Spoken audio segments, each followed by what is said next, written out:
Hello guys, current affairs funda में आप सभी का स्वागत है। मैं हूं आपके साथ अभिषेक शर्मा और आज के इस वीडियो सेशन में हम अक्टूबर फर्स्ट वीक के सभी इंपॉर्टेंट करंट अफेयर्स डिस्कस करने वाले हैं।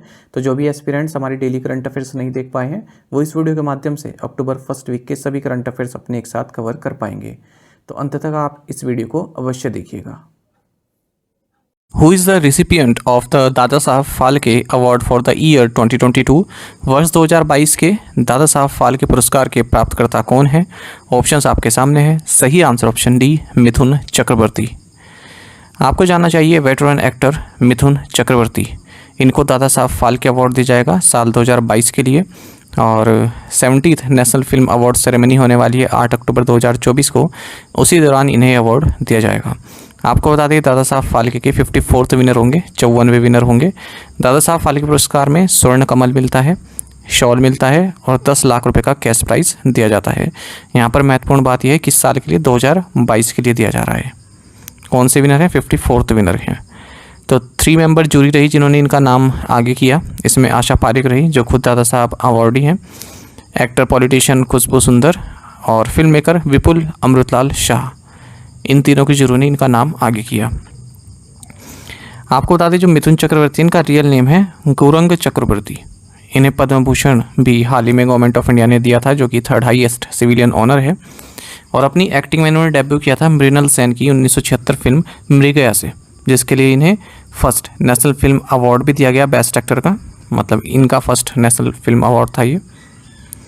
2023 में वहीदा रहमान को दादा साहब फाल्के अवार्ड दिया गया था। तो आपको पिछला भी याद होना चाहिए क्योंकि कभी कभी एग्जाम में मल्टी स्टेटमेंट क्वेश्चन बन जाते हैं, वहाँ पर पूछ लिया जाता है कि पिछला इनको दिया गया था या नहीं दिया गया था। दादा साहब फाल्के अवार्ड की बात करें, इंडिया का हाईएस्ट अवार्ड है जो सिनेमा के फील्ड में दिया जाता है। नेशनल फिल्म अवार्ड सेरेमनी के दौरान इसको दिया जाता है हर साल। डायरेक्टरेट ऑफ फिल्म फेस्टिवल्स के द्वारा, जो कि एक ऑर्गेनाइजेशन है मिनिस्ट्री ऑफ इंफॉर्मेशन ब्रॉडकास्टिंग के तहत आती है। सबसे पहली बार 1969 में ये अवार्ड दिया गया था जब गवर्नमेंट ऑफ इंडिया ने इसे इंट्रोड्यूस किया। दादा साहब फाल्के जी के जो कंट्रीब्यूशन रहा इंडियन सिनेमा में उसको सम्मान करने के लिए। दादा साहब फाल्के आप सभी जानते हैं फादर ऑफ इंडियन सिनेमा इन्हें हम कहते हैं। और इंडिया की जो first full length feature film रही राजा हरिश्चंद्र, उसके फिल्म मेकर यही थे। यहाँ पर आपको ये महत्वपूर्ण फैक्ट जानना चाहिए कि फर्स्ट रेसिपिएंट जो दादा साहब फाल्के अवार्ड की हैं ये है देविका रानी। और केवल 2 व्यक्ति ऐसे हुए हैं जिन्हें पोस्ट्यूमस ये अवार्ड दिया गया है, मरणोपरांत दिया गया है। एक तो है एक्टर पृथ्वीराज कपूर, दूसरे हैं एक्टर विनोद खन्ना। देखिए ये जो मैंने आपको इन्फॉर्मेशन दी है ना, ये लास्ट वाली दादा साहब फाल्के सब ये महत्वपूर्ण होती है आपके लिए जाननी, क्योंकि मान लीजिए अभी नहीं पूछा गया, मान लीजिए 1 साल बाद, 2 साल बाद, ठीक है, या फिर 1.5 साल बाद अचानक से क्वेश्चन इससे आ जाए, या फिर स्टडी जीके में क्वेश्चन पूछ लिया जाए यहाँ से, जैसे एसएससी रेलवे के एग्ज़ाम होने वाले हैं, या इवन बैंकिंग में पूछ लिया जाए, कुछ नहीं पता चलता। जैसे क्वेश्चन मैंने आपसे कराया था तो ये क्वेश्चन उत्तर प्रदेश से संबंधित था, आंसर इसका कन्नौज था, ठीक है। लेकिन लास्ट में आप देखिए नीचे लिखा भी है इंडिया की परफ्यूम कैपिटल किसे कहते हैं, तो ये मैंने आपको एक ऐड ऑन किया था इसमें पॉइंट कन्नौज। तो 2-3 एस्पिरेंट मुझे ऐसे दिखे कमेंट बॉक्स में, उन्होंने कहा सर मुझे याद था जब आपने कराया था इसलिए हम इसको सही टिक करके आए हैं। आरआरबी मेंस में पूछा गया है क्वेश्चन, तो जो एक्स्ट्रा चीज़ें वो भी आपको मालूम होनी चाहिए इस तरह की। Who chaired the 79th session of the United Nations general assembly? संयुक्त राष्ट्र महासभा के 79वें सत्र की अध्यक्षता किसने की? ऑप्शंस आपके सामने हैं। सही आंसर ऑप्शन ए है फिलेमॉन यंग। देखिए न्यूयॉर्क यूएस में 79th session of United Nation General Assembly हाल ही में कंक्लूड हुआ है। External affairs minister of India doctor Jaishankar इन्होंने भारत को रिप्रेजेंट किया है। इस जनरल डिबेट का थीम रहा leaving no one behind, acting together for the advancement of peace, sustainable development and human dignity for present and future generation. जो 79th session रहा United Nation General assembly का, इसकी अध्यक्षता प्रेसिडेंट ऑफ कैमरून फिलेमॉन यंग द्वारा की गई है। India के परमानेंट रिप्रेजेंटेटिव कौन है यूनाइटेड नेशन में? Parvathaneni Harish. When is the international day of older people observed? अंतर्राष्ट्रीय वृद्धजन दिवस कब मनाया जाता है? सही आंसर ऑप्शन ए है 1 अक्टूबर। आपको जानना चाहिए international day of older people ये 1 अक्टूबर को ऑब्जर्व किया जाता है। 2024 में इसका थीम रहा ageing with dignity, the importance of strengthening care and support systems for older persons world wide. आपको भी जानना चाहिए कि 1 अक्टूबर को ही इंटरनेशनल कॉफ़ी डे भी सेलिब्रेट किया जाता है। वहीं वर्ल्ड वेजिटेरियन डे 2024 1 अक्टूबर को सेलिब्रेट किया जा रहा है। थीम रहा है mix it up. In September which countries payments platform has NPCI international payments limited partnered with. सितंबर में NPCI इंटरनेशनल पेमेंट्स लिमिटेड ने किस देश के भुगतान प्लेटफॉर्म के साथ साझेदारी की है? सही आंसर ऑप्शन डी है, ट्रिनिडाड एंड टोबैगो। देखिए NPCI इंटरनेशनल पेमेंट्स लिमिटेड जो कि इंटरनेशनल आर्म है national payments corporation of India NPCI की, इन्होंने ministry of digital transformation of Trinidad and Tobago के साथ पार्टनरशिप की है ताकि रियल टाइम पेमेंट्स प्लेटफॉर्म जैसे भारत का UPI है इस तरह का डेवलप किया जा सके। एट प्रेजेंट जो UPI है ये कई सारी कंट्रीज़ में एक्सेप्टेड है जैसे Bhutan, France, Mauritius, Singapore, Sri Lanka और यूनाइटेड अरब अमीरात। जून में जो ये NIPL है NPCI इंटरनेशनल पेमेंट्स लिमिटेड, इन्होंने एग्रीमेंट साइन किया था पेरू के साथ। ठीक है, फर्स्ट साउथ अमेरिकन कंट्री बनी थी यहाँ पर UPI like payment system active हुआ है। मई में इस साल इन्होंने बैंक ऑफ नामीबिया के साथ भी एग्रीमेंट साइन किया था।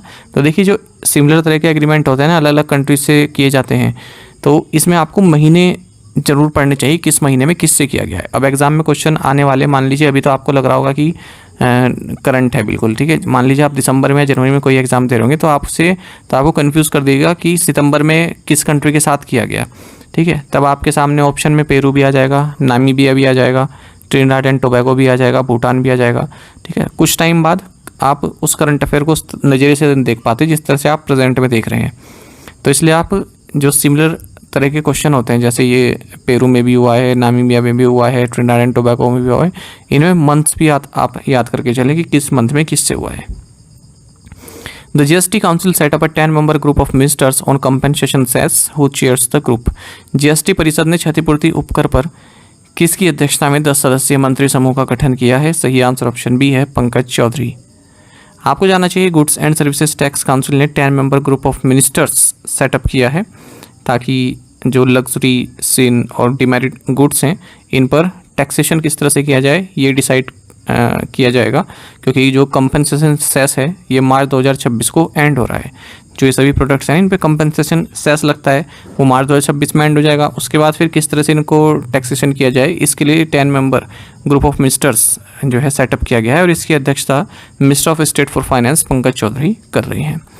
इसमें आसाम, छत्तीसगढ़, गुजरात, कर्नाटक, मध्य प्रदेश, पंजाब, तमिलनाडु, उत्तर प्रदेश और वेस्ट बंगाल से भी मेंबर्स लिए गए हैं और ये अपनी रिपोर्ट 31 दिसंबर तक सौंपेगा।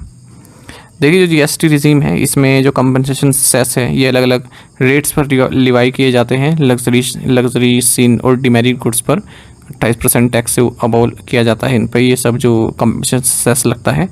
ठीक है, ओरिजिनली ये 5 ईयर तक प्लान था compensation cess GST roll out होने के बाद। ठीक है, या फिर आप कह सकें 2022 तक ये पहले प्लान था ताकि जो स्टेट्स हैं जिन्हें रेवेन्यू लॉस हुआ है उनको कंपनसेट किया जा सके इस पैसे से। India has signed agreements focused on which key areas under the Indo-Pacific Economic Framework। Bharat ने इंडो पैसिफिक इकोनॉमिक फ्रेमवर्क के तहत किन प्रमुख क्षेत्रों पर केंद्रीय समझौते पर हस्ताक्षर किए? सही आंसर ऑप्शन बी है, क्लीन एंड फेयर इकोनॉमी। देखिए भारत ने हाल ही में clean economy, fair economy and IPEF over arching agreement इनको साइन किया है Indo Pacific economic framework for prosperity के तहत। कहाँ पर? USA में। तो आपको बता दें हाल ही में क्वाड समिट हुई थी तो प्राइम मिनिस्टर मोदी की मौजूदगी में ये समझौते किए गए हैं। IPEF की अगर हम बात करें महत्वपूर्ण टर्म है 23 मई 2022 को इसको लॉन्च किया था टोक्यो जापान में। 14 कंट्रीज इसमें आती हैं, Australia, Brunei, Fiji, India, Indonesia, Japan, Republic of Korea, Malaysia, New Zealand, Philippines, Singapore, Thailand, Vietnam and USA। तो इसका मकसद क्या है? इकोनॉमिक स्टेबिलिटी और एडवांसिंग ग्रोथ जो भी इंडिया पैसिफिक रीजन है यहाँ पर डेवलप करना। तो इसमें 4 पिलर्स हैं, याद रखिएगा। पहला है ट्रेड जिसे पिलर 1 कहते हैं, दूसरा है सप्लाई चेन रेजिलियंस जिसे पिलर 2 कहते हैं, तीसरा है क्लीन इकोनॉमी जिसे पिलर 3 कहते हैं और चौथा है फेयर इकोनॉमी जिसे पिलर 4 कहते हैं। ठीक है, तो जो सप्लाई जो एक क्लीन इकोनॉमी और फेयर इकोनॉमी है, ठीक है, ये भारत ने साइन कर लिया है जो पिलर 3 और पिलर 4 है। और जो एग्रीमेंट है सप्लाई चेन रेजिलियंस, ठीक है, यानी कि पिलर 2 ये फरवरी 2024 में भारत ने रेटिफाई कर लिया था। और जो पिलर 1 है इसको भारत अभी इससे दूर बना हुआ है, केवल ऑब्जर्वर स्टेटस है भारत के पास से। How much has the US international development finance corporation announced for new investments in India's private sector. अमेरिकी अंतर्राष्ट्रीय विकास वित्त निगम ने भारत के निजी क्षेत्र में नए निवेश के लिए कितनी राशि की घोषणा की है? सही आंसर ऑप्शन बी है, $70 मिलियन। देखिए US international development finance corporation ने $70 मिलियन इन्वेस्टमेंट अनाउंस की है इंडिया के प्राइवेट सेक्टर में। These investments aim to advance key priorities of the US and Indian governments, including strengthening health systems, particularly vaccines, expanding access to affordable housing, increasing support for small businesses। आपको बता दें जो ये international development finance corporation है, ये जो भी lower and middle income countries हैं, यहाँ पर जो डेवलपमेंट प्रोजेक्ट्स हैं उनमें इन्वेस्ट करता है। CSIR National Institute of Science Communication and Policy Research and which university signed MOU to serve society through science? CSIR National Institute of Science communication and policy research और किस विश्वविद्यालय ने विज्ञान के माध्यम से समाज की सेवा के लिए समझौता ज्ञापन पर हस्ताक्षर किए? सही आंसर ऑप्शन सी है, गुरुग्राम यूनिवर्सिटी। देखिए CSIR national institute of science communication and policy research ने एग्रीमेंट साइन किया है गुरुग्राम यूनिवर्सिटी के साथ न्यू दिल्ली में, और मकसद क्या है? Science communication, STI policy research, traditional knowledge, इस तरह के एरियाज़ में कोलेबरेट करना। वहीं आपको जानना चाहिए कि memorandum of understanding on sign और साइन किया गया है telecom centre of excellence India and Visvesvaraya technological university के बीच में। इसके तहत centre of excellence in quantum technology इसको इस्टेब्लिश किया जाएगा। The union cabinet has approved fixing the nutrient based subsidy rates for rabi season 2024 to which types of fertilisers. केंद्रीय मंत्रिमंडल ने रबी सीजन 2024 के लिए किस प्रकार के उर्वरकों के लिए पोषक तत्व आधारित सब्सिडी दरें तय करने को मंजूरी दे दी है? सही आंसर ऑप्शन डी है, फॉस्फेटिक एंड पोटेशिक फर्टिलाइजर्स। देखिए यूनियन कैबिनेट ने ministry of chemicals and fertilisers का जो प्रपोजल है, जिसके तहत उन्होंने कहा था कि nutrient based subsidy rates fix किए जाए रबी सीजन 2024 के लिए, उनको अप्रूव कर दिया है। और किस तरह के फर्टिलाइजर्स के लिए? फॉस्फेटिक एंड पोटेशिक फर्टिलाइजर्स के लिए। टोटल इसका जो बजटरी रिक्वायरमेंट है वो 24,475.53 करोड़ रुपये होने वाला है। आपको बता दें गवर्नमेंट 28 ग्रेड्स ऑफ P&K के फर्टिलाइजर्स प्रोवाइड करा रही है फार्मर्स को सब्सिडाइज प्राइस पर। इन which city did the 12th east Asia summit economic ministers meeting take place? 12वीं पूर्वी एशिया शिखर सम्मेलन आर्थिक मंत्रियों की बैठक किस शहर में हुई? सही आंसर ऑप्शन डी है, वियंतने लाओ पेरियार। देखिए पीयूष गोयल जो कि minister of commerce and industry हैं, इन्होंने 12th east Asia summit economic ministers meeting में पार्टिसिपेट किया है वियंतने लाओ पेरियार में, या लाओस आप कह सकते हैं। तो इस 12th ईस्ट एशिया समिट में 10 एशियन कंट्रीज़ और 8 जो पार्टनर्स हैं, ठीक है, यानी कि India, USA, Russia, China, Japan, Korea, Australia, New Zealand, इन सब ने इसमें जो है अपनी शिरकत की है। और जो democratic Republic of Timor Leste है, इसने ऑब्जर्वर की भूमिका यहाँ पर निभाई है। साथ ही गोयल ने यहीं पर ही लाओस में ही 21st ASEAN India economic ministers meeting में भी पार्टिसिपेट किया। Which institute signed an MOU with Bharat electronics limited for space situational awareness? किस संस्थान ने अंतरिक्ष स्थितिजन्य जागरूकता के लिए भारत इलेक्ट्रॉनिक्स लिमिटेड के साथ एक समझौता ज्ञापन पर हस्ताक्षर किए? सही आंसर ऑप्शन सी है, एरिस। देखिए Aryabhata research institute of observational sciences Nainital, तो ये एक ऑटोनोमस इंस्टीट्यूट है department of science and technology government of India के तहत। इन्होंने MOU साइन किया है नवरत्न defence PSU Bharat electronics limited BEL के साथ, ताकि स्पेस टेक्नोलॉजीज खास करके स्पेस सिचुएशनल अवेयरनेस के क्षेत्र में कोलैबोरेट किया जा सके। अब ये स्पेस सिचुएशनल अवेयरनेस क्या है? देखिए जो इमेज प्रोसेसिंग टेक्निक्स होती हैं और software for data analytics solutions होते हैं, जैसे इंस्ट्रूमेंट्स, लेबोरेटरी, ठीक है, जिससे स्पेस ऑब्जेक्ट्स को हम ट्रैक कर सकते हैं, खास करके जो नियर अर्थ ऑब्जेक्ट्स हैं या फिर आर्टिफिशियल सैटेलाइट्स हैं, इनको ऑब्जर्व करते हैं, तो उसको बोलते हैं space situational awareness. Where did prime minister Narendra Modi address the national PM Vishwakarma programme? प्रधानमंत्री नरेंद्र मोदी ने राष्ट्रीय PM विश्वकर्मा कार्यक्रम को कहाँ संबोधित किया? सही आंसर ऑप्शन बी है, वर्धा, महाराष्ट्र। आपको जानना चाहिए प्राइम मिनिस्टर नरेंद्र मोदी ने नेशनल PM विश्वकर्मा प्रोग्राम को एड्रेस किया है वर्धा, महाराष्ट्र में। यहाँ इन्होंने Acharya Chanakya skill development scheme और Punyashlok Ahilya Devi Holkar women startup scheme को भी लॉन्च किया है। साथ ही इन्होंने PM mega integrated textile regions and apparel यानी कि PM मित्र पार्क की भी आधारशिला रखी अमरावती, महाराष्ट्र में। How many villages will the प्रधानमंत्री जनजातीय उन्नत ग्राम अभियान कवर? प्रधानमंत्री जनजातीय उन्नत ग्राम अभियान कितने गांवों को कवर करेगा? सही आंसर ऑप्शन सी है, 63,000। देखिए यूनियन कैबिनेट ने प्रधानमंत्री जनजातीय उन्नत ग्राम अभियान को अप्रूव कर दिया है और 79,156 करोड़ रुपए का इसका बजट रहने वाला है, जिसमें सेंट्रल शेयर 56,333 करोड़ का है। स्टेट शेयर 22,823 करोड़ रुपए का है। यहाँ पर जो ट्राइबल कम्युनिटीज़ हैं उनके सोशल इकोनॉमिक कंडीशन को इम्प्रूव किया जाएगा। 63,000 से ज़्यादा विलेजेस को कवर किया जाएगा। 5 करोड़ ट्राइबल पीपल को इसका बेनिफिट मिलेगा। और 549 डिस्ट्रिक्ट और 2740 ब्लॉक्स जो जहाँ पर ट्राइबल मेजोरिटी है अक्रॉस 30 स्टेट्स और यूटीज़, यहाँ पर इसको इम्प्लीमेंट किया जाएगा। 2011 के सेंसस के अनुसार भारत में जो एसटी पॉपुलेशन है वो 10.45 करोड़ की है और मोर देन 705 ट्राइबल कम्युनिटीज़ हमारे देश में है। तो इसमें 25 इंटरवेंशंस हैं। इंटरवेंशंस मतलब अलग अलग कार्यक्रम हैं, जैसे किसी को जैसे घर बनाना, ठीक है, और रोजगार संबंधित, स्किल से संबंधित, इस तरह के 25 इंटरवेंशंस हैं। इन्हें इम्प्लीमेंट किया जाएगा 17 मिनिस्ट्रीज़ के द्वारा। तो इसी तरह की स्कीम पहले आ चुकी थी, प्रधानमंत्री जनजाति आदिवासी न्याय महाअभियान, PM जनमान जिसे कहते हैं। तो उसी की सफलता को देखते हुए ये स्कीम भी अप्रूव की गई है। जो PM जनमान है इसको 15 नवंबर 2023 को अप्रूव किया गया था। 24,104 करोड़ रुपए का इसका बजट था। Which of the following signed MOU with Tiranga mountain rescue for customised rescue training programmes for instructors? निम्नलिखित में से किसने प्रशिक्षकों के लिए अनुकूलित बचाव प्रशिक्षण कार्यक्रमों के लिए तिरंगा माउंटेन रेस्क्यू के साथ समझौता ज्ञापन पर हस्ताक्षर किए? सही आंसर ऑप्शन बी है, इंडियन आर्मी। देखिए, इंडियन आर्मी ने मेमोरेंडम ऑफ अंडरस्टैंडिंग साइन किया है तिरंगा माउंटेन रेस्क्यू के साथ। कहाँ पर? दिल्ली कैंट में। तो इसमें क्या होगा, जो TMR है वो इंडियन आर्मी के साथ कोलेबरेट किया करेगा और ट्रेनिंग प्रोग्राम यहाँ पर आर्मी इंस्ट्रक्टर्स को दिए जाएंगे, किस तरह से वो रेस्क्यू ऑपरेशन कर सकें, उनका सर्वाइवल स्किल्स बढ़ सके।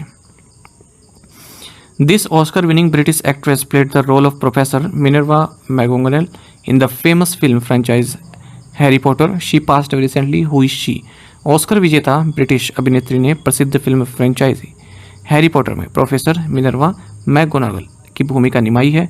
हाल ही में उनका निधन हो गया। इनका नाम बताएं। सही आंसर ऑप्शन भी है, मैगी स्मिथ। देखिए, मैगी स्मिथ ब्रिटिश एक्ट्रेस रही हैं। 1969 का ऑस्कर इन्हें मिला था the prime of Miss Jean Brodie के लिए, ठीक है, और डाउनटाउन एबे में इन्होंने परफॉर्म किया है और प्रोफेसर मिनर्वा का इन्होंने रोल निभाया है हैरी पॉटर फिल्म्स में। 89 की एज में इनका निधन हो गया। वहीं आपको जाना चाहिए जाने माने इंग्लिश पोएट और farmer IPS officer KK Daruwalla, इनका भी निधन हो गया 87 की एज में। साहित्य अकेडमी अवार्ड इन्हें 1984 में मिला था। विच is the private company that recently announced reservations for अग्निवीर्स? हाल में किस निजी कंपनी ने अग्निवीरों के लिए आरक्षण की घोषणा की? सही आंसर ऑप्शन सी है, ब्रह्मोस एरोस्पेस।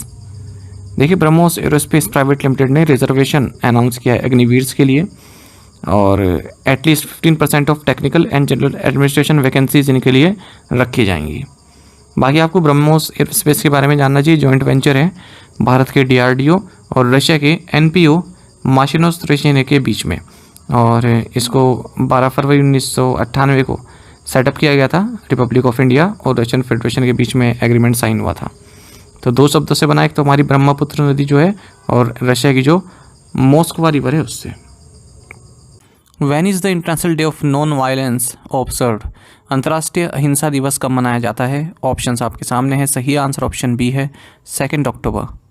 आपको जानना चाहिए कि हर साल 2 अक्टूबर जो कि बर्थडे होता है महात्मा गांधी जी का, इस दिन international day of non violence मनाया जाता है। आपको बता दें यूनाइटेड नेशन द्वारा 15 जून 2007 को ये डे इस्टेब्लिश किया गया था। 2024 के लिए थीम रहेगा से नो टू वायलेंस। 2 अक्टूबर को जो हमारे सेकंड प्राइम मिनिस्टर रहे 1964 से 1966 तक, लाल बहादुर शास्त्री जी, इनकी भी बर्थ एनिवर्सरी होती है। आपको बता दें इनका जो जन्म हुआ था मुगल सराय, जिसे अब पंडित दीनदयाल उपाध्याय नगर के नाम से जाना जाता है, उत्तर प्रदेश में, 2 अक्टूबर 1904 में हुआ था। इन्हें गुदड़ी के लाल भी बोलते हैं। गुदड़ी के लाल एक मुहावरा है, इसका मतलब होता है किसी गरीब परिवार में कोई प्रतिभावान बच्चा जो पैदा होता है उसे बोलते हैं गुदड़ी के लाल। What is India's current rank in the Global Innovation Index 2024? Global innovation index 2024 में भारत की वर्तमान रैंक क्या है? ऑप्शंस आपके सामने है। सही आंसर ऑप्शन सी है, 39th। आपको जानना चाहिए कि ग्लोबल इनोवेशन इंडेक्स 2024 में भारत 39वें पायदान पर पहुंच चुका है आउट ऑफ 133 ग्लोबल इकोनॉमीज़, और भारत ने अच्छी खासी लंबी छलांग लगाई है। अगर हम 2015 से देखें तो 2015 में भारत की रैंक इस इंडेक्स में 81st हुआ करती थी और 2024 में 39th हो चुकी है। भारत जो 10 इकोनॉमीज़ हैं सेंट्रल एंड सदर्न एशिया में, उनमें फर्स्ट है, और जो लोअर मिडिल इनकम इकोनॉमीज़ हैं उनमें भी फर्स्ट है।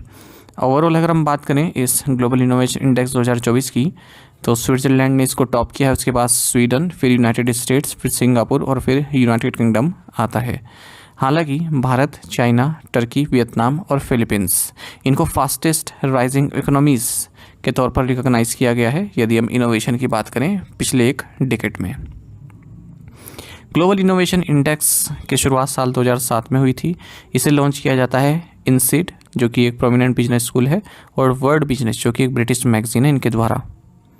आपको जानना चाहिए यहाँ पर भारत की रैंक अगर हम world intellectual property organisation WIPO की science and technology cluster ranking में देखें तो 4th पोजीशन है, और 7th पोजीशन में है भारत इंटेजिबल एसेट इंटेंसिटी में।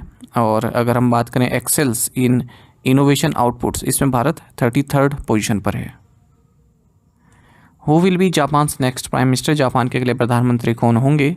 सही आंसर ऑप्शन सी है, शिगेरू इशिबा। आपको जानना चाहिए शिगेरू इशिबा, जो कि फॉर्मर डिफेंस मिनिस्टर रह चुके हैं देश के, ये जापान के नेक्स्ट प्राइम मिनिस्टर अपॉइंट होंगे। इन्होंने लिबरल डेमोक्रेटिक पार्टी का जो लीडरशिप वोट है उसको जीत लिया है। ये जो मौजूदा PM हैं फूमियो किशिदा, इनको सक्सीड करेंगे।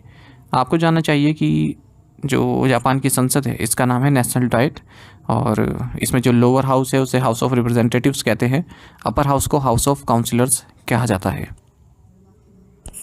Who has been elected as the president of the Indian newspaper society INS, the Indian newspaper society के अध्यक्ष के रूप में किसे चुना गया है? ऑप्शंस आपके सामने हैं। सही आंसर ऑप्शन डी है, MV श्रेयम्स कुमार। आपको जानना चाहिए MV श्रेयम्स कुमार मातृभूमि से हैं ये प्रेसिडेंट नियुक्त हुए हैं द इंडियन न्यूज़पेपर सोसाइटी के। जो इंडियन न्यूज़पेपर सोसाइटी है एक एपेक्स बॉडी है पब्लिशर्स की, जो न्यूज़पेपर्स, मैगजीन और पीरियडिकल्स जो लॉन्च करते हैं, और इस पोजीशन पर ये आज समाज के राकेश शर्मा को सक्सीड कर रहे हैं। 2 और महत्वपूर्ण अपॉइंटमेंट देखेंगे। तमिलनाडु के गवर्नर RN रवि ने उदयनिधि स्टालिन को डिप्टी चीफ मिनिस्टर अपॉइंट किया है तमिलनाडु का। वहीं कालिकेश नारायण सिंह देव ये प्रेसिडेंट इलेक्ट हुए हैं national rifle association of India NRAI के। विच airport will be named after जगतगुरु संत तुकाराम महाराज? किस हवाई अड्डे का नाम जगतगुरु संत तुकाराम महाराज के नाम पर रखा जाएगा? ऑप्शंस आपके सामने है। सही आंसर ऑप्शन ए है, पुणे इंटरनेशनल एयरपोर्ट। आपको जानना चाहिए महाराष्ट्र गवर्नमेंट ने जो प्रपोजल इनके पास आया था कि पुणे एयरपोर्ट का नाम जगतगुरु संत तुकाराम महाराज पुणे इंटरनेशनल एयरपोर्ट रखा जाना चाहिए, उसे अप्रूव कर दिया है। अगर हम महाराष्ट्र में और महत्वपूर्ण एयरपोर्ट्स की बात करें जो एग्जाम में पूछे जाते हैं, छत्रपति शिवाजी महाराज इंटरनेशनल एयरपोर्ट मुंबई में है, doctor Baba Saheb Ambedkar international airport Nagpur में है, और श्री गुरु गोविंद सिंह जी एयरपोर्ट नांदेड़ में है। वहीं आपको एयरपोर्ट से संबंधित एक और जानकारी प्राप्त करनी चाहिए कि इंडिया की जो न्यूएस्ट एयरलाइन है शंख एयर, इसको अप्रूव कर दिया गया है सिविल एविएशन मिनिस्ट्री के द्वारा। ये ऑपरेट कर सकती है कंट्री में, और उत्तर प्रदेश की फर्स्ट शेड्यूल्ड एयरलाइन होगा, और उसके जो हब्स होंगे ये लखनऊ और नोएडा जो इसके बेस होंगे। What is the name of India's first ever national security semiconductor fabrication plant? Bharat के पहले राष्ट्रीय सुरक्षा सेमीकंडक्टर फैब्रिकेशन प्लांट का नाम क्या है? ऑप्शंस आपके सामने हैं। सही आंसर ऑप्शन बी है, शक्ति। आपको जानना चाहिए भारत और US दोनों ही मिलकर भारत का first ever national security semiconductor fabrication plant जिसका नाम शक्ति है, इसको डेवलप करेंगे। दोनों ही कंट्रीज़ में जो मिलिट्री हार्डवेयर यूज़ होते हैं उनके लिए चिप्स यहाँ पर प्रोड्यूस की जाएंगी, और ये न केवल इंडिया का फर्स्ट बल्कि one of the world's first multi material fabrication plant होगा नेशनल सिक्योरिटी के लिए, जिसे सेटअप किया जा रहा है। और ये प्लांट आएगा उत्तर प्रदेश के जेवर में। US आर्म्ड फोर्सेस हो गई, एलाइड मिलिट्रीज हो गई, इंडियन डिफेंस फोर्सेस हो गई, इन्हें चिप्स ये सप्लाई करेगा। आपको बता दें ये इंडिया US कोऑपरेशन से बन रहा है, Indo Pacific economic corridor ICET और चिप्स एक्ट के तहत। National cricket academy was रिक्रिश्चन्ड as the BCCI's centre of excellence in which city is this located? राष्ट्रीय क्रिकेट अकादमी को BCCI के उत्कृष्टता केंद्र के रूप में पुनः नामित किया गया है। यह किस शहर में स्थित है? सही आंसर ऑप्शन डी है, बेंगलुरु। आपको जानना चाहिए कि board of control for cricket in India, इन्होंने जो नेशनल क्रिकेट एकेडमी हुआ करती थी उसको सेंटर ऑफ एक्सीलेंस के तौर पर रजिस्ट्रेशन कर दिया है या फिर नामित कर दिया है बेंगलुरु के आउटस्कर्ट में। आउटस्कर्ट मतलब जो बाहरी एरिया होता है किसी शहर का। बीसीसीआई प्रेसिडेंट जोहर बिन्नी और सेक्रेटरी जे शाह, इन्होंने इस फैसिलिटी को इनोग्रेट किया है और ये फंक्शनल हो जाएगी 2025 की शुरुआत से ही। Ravindra Jadeja achieved 3000 runs and 300 wickets milestone in Test cricket during a match against which team? Ravindra Jadeja ने किस टीम के खिलाफ खेलते हुए एक मैच के दौरान किस टीम के खिलाफ एक मैच के दौरान टेस्ट क्रिकेट में 3000 रन और 300 विकेट का कीर्तिमान हासिल किया? सही आंसर ऑप्शन सी है, श्रीलंका। देखिए, रविंद्र जडेजा फास्टेस्ट एशियन बन गए हैं जिन्होंने टेस्ट क्रिकेट में 3000 रन कंप्लीट कर लिए और 300 विकेट्स भी प्राप्त कर लिए। फास्टेस्ट एशियन ये बन गए हैं। केवल 74 मैचेस में इन्होंने ये कारनामा करके दिखाया है और श्रीलंका के खिलाफ खेलते हुए इन्होंने कीर्तिमान हासिल किया है। इन्होंने इमरान खान को और कपिल देव को और अश्विन को पीछे छोड़ दिया है। ओवरऑल ये सेकंड फास्टेस्ट ऑलराउंडर हैं जिन्होंने माइलस्टोन प्राप्त किया है। इनसे पहले केवल इंग्लैंड के इयान बोथम हैं जिन्होंने 72 टेस्ट में कारनामा किया था। साथ ही ये first Indian left arm spinner भी उनके हैं जिन्होंने 300 टेस्ट विकेट लिए हैं। ओवरऑल ये 7th इंडियन प्लेयर हैं जिन्होंने 300 विकेट्स लिए हुए हैं टेस्ट में।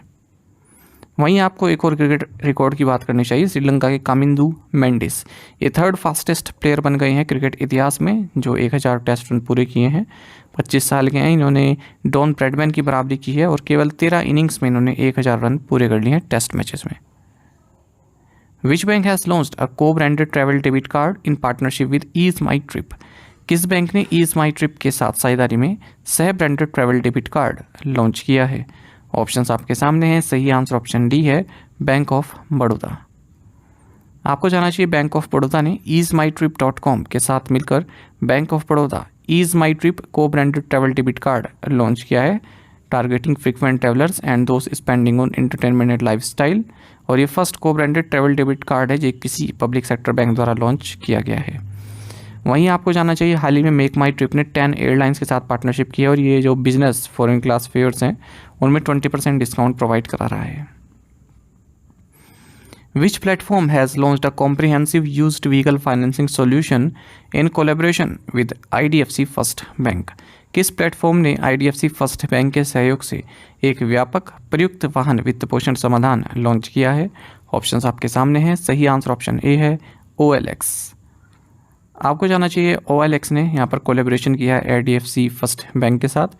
तो OLX पर कोई भी कस्टमर आता है जो प्री ओन्ड कार्स, बाइक्स, इन सबको बाय करना चाहता है पर उसके पास फाइनेंस की कमी है तो वो IDFC फर्स्ट बैंक से फाइनेंस प्राप्त कर सकता है। आपको जानना चाहिए अश्विनी कुमार जो कि managing director and chief executive officer हैं यूको बैंक के, इन्होंने प्रोजेक्ट परिवर्तन लॉन्च किया है। ठीक है, तो बैंक का जो डिजिटल बैंकिंग फैसिलिटीज़ है उसको ट्रांसफॉर्म करने के लिए बैंक ऑफ बड़ौदा प्लान कर रहा है कि 7 फिजिकल ब्रांचेस पूरे देश भर में ही ओपन करे। Who recently took oath as the chief justice of the Delhi high court? हाल ही में दिल्ली उच्च न्यायालय के मुख्य न्यायाधीश के रूप में किसने शपथ ली? ऑप्शंस आपके सामने हैं। सही आंसर ऑप्शन ए है, जस्टिस मनमोहन। देखिए, सेंट्रल गवर्नमेंट ने हाल ही में 8 हाई कोर्ट के नए चीफ जस्टिस अपॉइंट किए हैं। इनमें high courts of Delhi, Himachal Pradesh, Kerala, Jammu and Kashmir, Madhya Pradesh, Meghalaya, Madras और झारखंड है। अगर हम देखें, chief justice of Madras high court बने हैं justice KR Shriram. Chief justice of Kerala high court बने हैं justice Nitin Madhukar Jamdar. Chief justice of Delhi high court बने हैं justice Manmohan. Himachal Pradesh high court के चीफ जस्टिस बने हैं justice Rajiv शक्तिर। Chief justice of Jharkhand high court बने हैं MS Ramchandra Rao. Chief justice of high court of Madhya Pradesh बने हैं justice Suresh Kumar cat. Jammu and Kashmir and Ladakh high court के चीफ जस्टिस बने हैं जस्टिस तशी रावस्तान। और chief justice of high court of Meghalaya बने हैं justice Indra Prasanna Mukherjee. Who won the gold medal in the men's 5000 meters race at the World Athletics Continental Tour in Japan? Japan में विश्व athletics continental tour में पुरुषों की 5000 मीटर दौड़ में स्वर्ण पदक किसने जीता? सही आंसर ऑप्शन सी है, गुलवीर सिंह। आपको जानना चाहिए गुलवीर सिंह ने मेंस 5000 मीटर्स रेस में गोल्ड मेडल जीता है world athletics continental tour Japan में। और इन्होंने नेशनल रिकॉर्ड भी सेटअप किया है 13 मिनट 11.82 सेकंड्स में। और अपना ही प्रीवियस रिकॉर्ड तोड़ा है, जिन्होंने 13 मिनट 18.92 सेकंड्स में हासिल किया था। आपको जाना चाहिए इंडियन पैडलर यानी कि table tennis player Divyanshi Bhowmik, इन्होंने ब्रॉन्ज मेडल जीता है under 19 youth girls singles event. कहाँ पर? World table tennis youth contender वराजिन 2024 Croatia में। Which Indian do won the men's doubles title at the हांगझो open 2024? हांगझो open 2024 में पुरुष युगल का खिताब किस भारतीय जोड़ी ने जीता? सही आंसर ऑप्शन सी है जीवन एंड विजय सुंदर प्रशनाथ। देखिए भारतीय जोड़ी जीवन नेदुन चेंजियान और विजय सुंदर प्रशनाथ, इन्होंने हांगझो ओपन 2024 जीता है और इन्होंने हराया है जर्मन पेयर को। ठीक है, चाइना में ये खेला गया। सिंगल्स टाइटल जीता है क्रोएशिया के मैरिन सेलिक ने। What is the GDP growth forecast for India in 2024-25 according to the Asian development bank? एशियाई विकास बैंक के अनुसार 2024-25 में भारत के लिए जीडीपी वृद्धि का अनुमान क्या है? सही आंसर ऑप्शन बी है 7%। देखिए Manila based Asian development bank ने जो इंडिया की जीडीपी ग्रोथ फोरकास्ट है उसको रिटेन रखा है 2024-25 के लिए 7% और 2025-26 के लिए 7.2%। कहा है कि एशिया 5% से ग्रो करेगा। अप्रैल में इसने 4.9% बताया था अपनी एशियन डेवलपमेंट आउटलुक रिपोर्ट में। और नेक्स्ट ईयर के लिए जो एशियाई ग्रोथ है वो 4.9% रहने वाली है। S&P ग्लोबल रेटिंग्स ने भी जो भारत के लिए ग्रोथ प्रोजेक्शन है उसको रिटेन रखा है, 6.8% ही रखा है 2024-25 के लिए और नेक्स्ट ईयर के लिए 6.9% रखा हुआ है। Who was elected for the prestigious Eklavya पुरस्कार फॉर 2024? 2024 के एकलव्य पुरस्कार के लिए किसे चुना गया है? सही आंसर ऑप्शन ए है प्रत्याशा रे। देखिए प्रत्याशा रे जो कि स्विमर हैं, इन्हें एकलव्य पुरस्कार फॉर 2024 दिया जाएगा। इसमें 7 लाख रुपए दिए जाते हैं। जो एकलव्य पुरस्कार है इसको चैरिटेबल बॉडी इम्पैक्ट द्वारा 1993 में स्थापित किया गया था और मैनेज किया जाता है IMFA के द्वारा और इसे मोस्ट प्रेस्टिजियस स्पोर्ट्स अवार्ड बताया जाता है उड़ीसा में। हर साल दिया जाता है यंग स्पोर्ट्स पर्सन्स को जो भी उड़ीसा से संबंधित होते हैं, जिनकी पिछले 2 सालों में काफ़ी दमदार परफॉर्मेंस रही हो। Where was the 21st Commonwealth parliamentary association zone 3 conference held? 21वां राष्ट्रमंडल संसदीय संघ जोन 3 सम्मेलन कहाँ आयोजित किया गया? सही आंसर ऑप्शन ए है आइजॉल।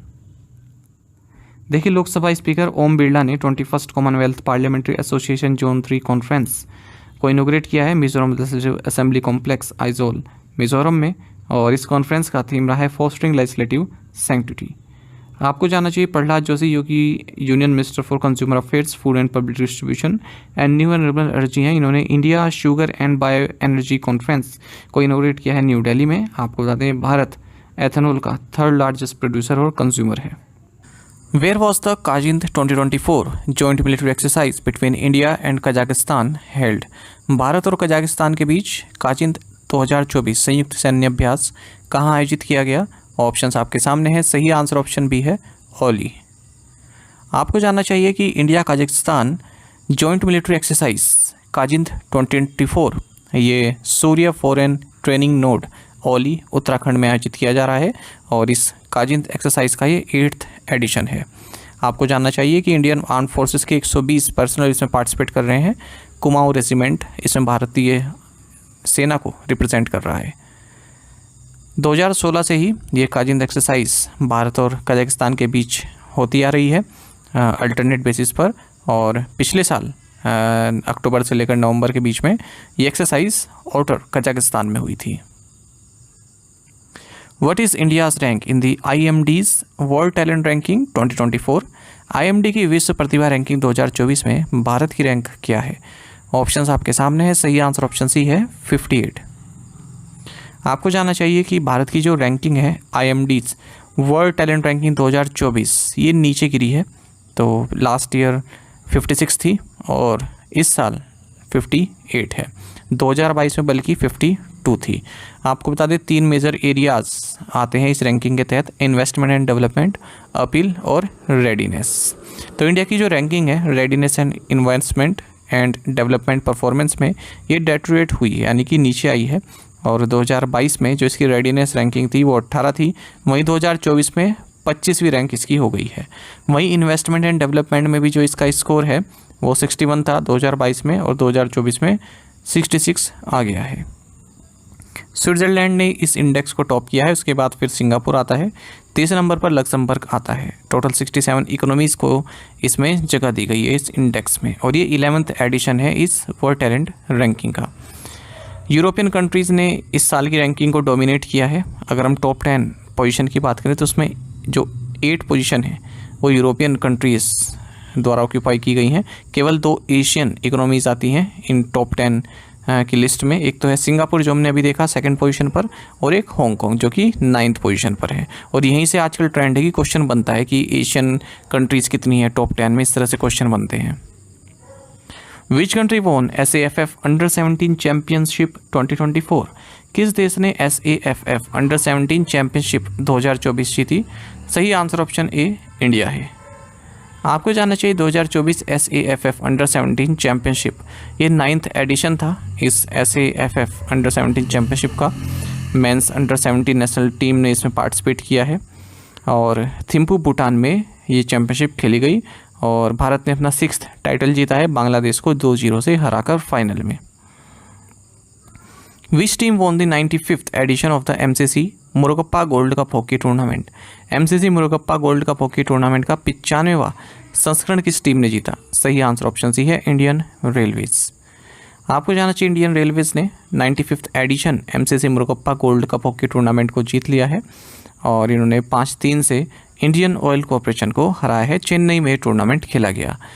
ये स्टैटिक क्वेश्चन भी है, कई बार एग्जाम से पूछा गया है, खास करके SSC में, कि MCC मुरुगप्पा गोल्ड कप किस खेल से संबंधित है, तो हॉकी से संबंधित है। In the test series against Bangladesh, India in second innings broke the record for fastest 50 runs by a team. In how many overs did the side reach the milestone? Bangladesh के खिलाफ टेस्ट सीरीज में भारत ने दूसरी पारी में किसी टीम द्वारा सबसे तेज 50 रन बनाने का रिकॉर्ड तोड़ दिया। कितने ओवरों में टीम इस मुकाम तक पहुंची? ऑप्शंस आपके सामने हैं। सही आंसर ऑप्शन डी है 2.6 ओवर्स। एक्चुअली इसमें ऑप्शन ए भी सेम ही है ना, 2.6 ओवर्स मतलब 3 ओवर्स ही हो गया, तो ऑप्शन ए को आप इग्नोर कीजिएगा, ठीक है, कुछ और एज्यूम कर सकते हैं। PDF में मैं इसको सही कर दूंगा, ऑप्शन डी सही है ना, 2.6 ओवर्स। वैसे तो कहने को ऑप्शन ए भी सही है, 3 ओवर्स। देखिए भारतीय टीम जिसको लीड करते हैं रोहित शर्मा, तो इन्होंने टेस्ट क्रिकेट में जो है इतिहास रचा है, क्योंकि ये इकलौती ऐसी टीम बन गई है जिन्होंने टेस्ट क्रिकेट में फास्टेस्ट 50 लगाई है, फास्टेस्ट 100 लगाई है, और फास्टेस्ट 200 रन्स अचीव किए हैं, ठीक है, मतलब कंबाइंड टीम के। तो इंडियन क्रिकेट टीम ने ये अचीवमेंट प्राप्त किया बांग्लादेश के खिलाफ ग्रीन पार्क स्टेडियम कानपुर में खेलते हुए। तो 50 रन का मार्क इन्होंने पार किया मात्र 2.6 ओवर्स में, यानी कि 3 ओवर्स में। इससे पहले रिकॉर्ड इंग्लैंड के पास था, इन्होंने 26 बॉल्स में 50 रन बनाए थे वेस्ट इंडीज़ के खिलाफ खेलते हुए। अच्छा, केवल यही नहीं रुके, फिर आगे 100 रन इन्होंने बनाए 61 बॉल्स पर, यानी कि 10.1 ओवर्स में। उसके बाद फिर 200 रन का जो आंकड़ा है वो 24.2 ओवर्स में इन्होंने ब्रीच किया। From which port was the cruise Bharat mission launched? Cruise Bharat mission किस बंदरगाह से लॉन्च किया गया? सही answer option D Mumbai port. आपको जानना चाहिए union minister of port shipping and waterways Sarbananda Sonowal, इन्होंने क्रूज भारत मिशन लॉन्च किया है क्रूज शिप एम्प्रेस से मुंबई पोर्ट में। आपको बता दें इसका मकसद है जो भारत का क्रूज टूरिज्म इंडस्ट्री है उसको डबल करना, मतलब क्रूज टूरिज्म इंडस्ट्री को जो है बढ़ाना by doubling cruise passenger traffic within 5 years, यानी कि 2029 तक जो क्रूज पैसेंजर ट्रैफिक है उसको दोगुना करना अगले 5 सालों में। Cruise India mission will be implemented in 3 phases, 3 phases में इसको इम्प्लीमेंट किया जाएगा, 1 अक्टूबर 2024 से 31 मार्च 2029 तक। और इसमें टारगेट ये रहेगा कि जो ये सी क्रूज पैसेंजर्स हैं फेज़ 1 में 0.5 मिलियन से बढ़ाकर फेज़ 3 तक 1 मिलियन कर दिए जाएँ। इसमें 5 स्ट्रेटजिक पिलर्स हैं इस मिशन के, एक है the sustainable infrastructure and capital pillars, और फिर उसके बाद आता है world class terminals, मैरिनाज, water aerodromes and helicopters, और डिजिटलाइजेशन एंड डिकार्बनाइजेशन।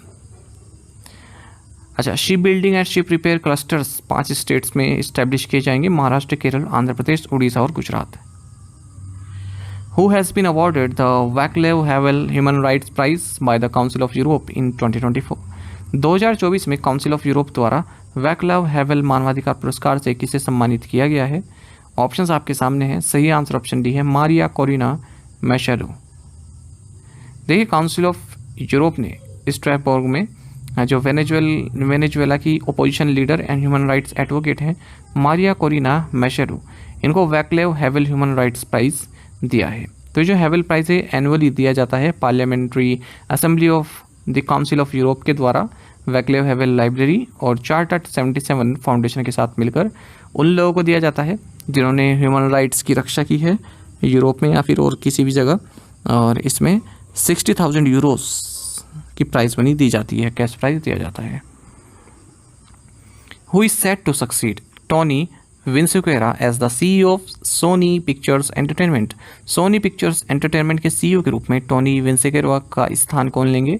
सही answer option A Ravi Ahuja. देखिए, इंडियन ओरिजिन रवि आहूजा ये टोनी विंसेक्वेरा को सक्सीड करेंगे, जो कि सोनी पिक्चर्स एंटरटेनमेंट के सीईओ के तौर पर स्टेप डाउन हाल ही में अब आगे करने वाले हैं। तो आहूजा फिलहाल चीफ ऑपरेटिंग ऑफिसर हैं सोनी पिक्चर्स के और 2 जनवरी 2025 को ये सीईओ बन जाएंगे। आपको जाना चाहिए आइलैंड एफएस ग्रुप, इन्होंने नंद किशोर को अपना नया चेयरमैन एंड मैनेजिंग डायरेक्टर बनाया है। SBI card has partner with which airline to launch the Chris Flyer SBI card? SBI card ने Chris Flyer SBI card launch करने के लिए किस एयरलाइन के साथ साझेदारी की है? सही आंसर ऑप्शन डी है सिंगापुर एयरलाइंस। देखिए, एसबीआई कार्ड जो कि इंडिया का largest pure play credit card issuer है, इसने सिंगापुर एयरलाइंस के साथ मिलकर Kris Flyer SBI card launch किया है। तो ये 2 वेरिएंट्स में आता है, एक तो क्रिस फ्लायर एसबीआई कार्ड है और दूसरा है Kris Flyer SBI card apex. और कुछ इस तरह की न्यूज़ देख लेते हैं। एक्सिस बैंक और मास्टर कार्ड इन्होंने मिलकर माइजबीज नाम का एक बिजनेस क्रेडिट कार्ड लॉन्च किया है स्मॉल बिजनेस ऑनर्स के लिए।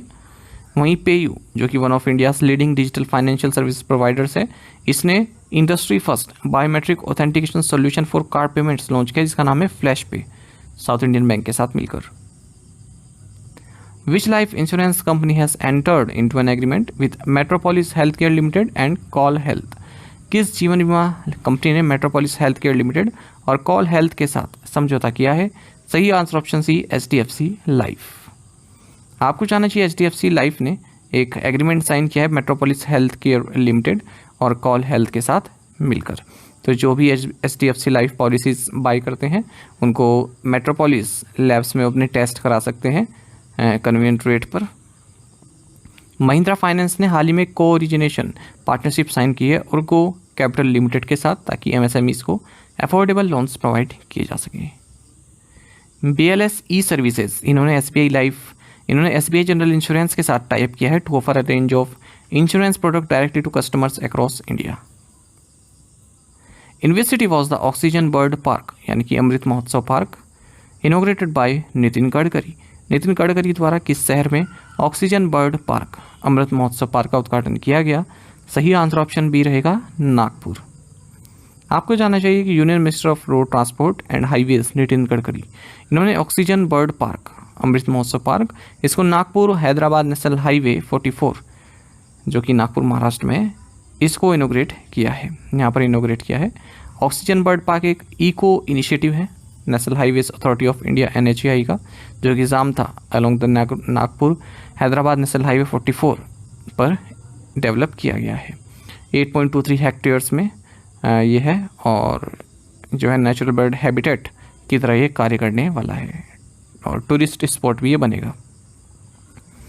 Where will the national centre of excellence for animation visual effects gaming comics and extended reality be established? Animation visual effects gaming comics और एक्सटेंडेड रियलिटी के लिए राष्ट्रीय उत्कृष्टता केंद्र कहाँ स्थापित किया जाएगा? सही आंसर ऑप्शन ए मुंबई है। देखिए, यूनियन कैबिनेट ने national centre for excellence for animation visual effects gaming comics and extended reality इसको जो है इस्टेब्लिश करने की मंजूरी दे दी है मुंबई में as a section 8 company under companies act 2013। Federation of Indian chambers of commerce industry यानी कि फिक्की और कन्फेडरेशन ऑफ इंडियन इंडस्ट्री, ठीक है, ये इसमें पार्टनर रहेंगे इस प्रोजेक्ट में। गवर्नमेंट के 48% शेयर रहेंगे इसमें और 52% शेयर फिक्की और CIA के बीच आवंटित रहेंगे। आपको बता दें जो AVGC टास्क फोर्स है हमारे देश में, इसको सेटअप करने के बाद बजट में अनाउंस हुई थी 2022-23 में। India and which other country launch the women in space leadership programme? Bharat और किस अन्य देश ने women in space leadership programme launch किया है? सही आंसर ऑप्शन ए, United kingdom.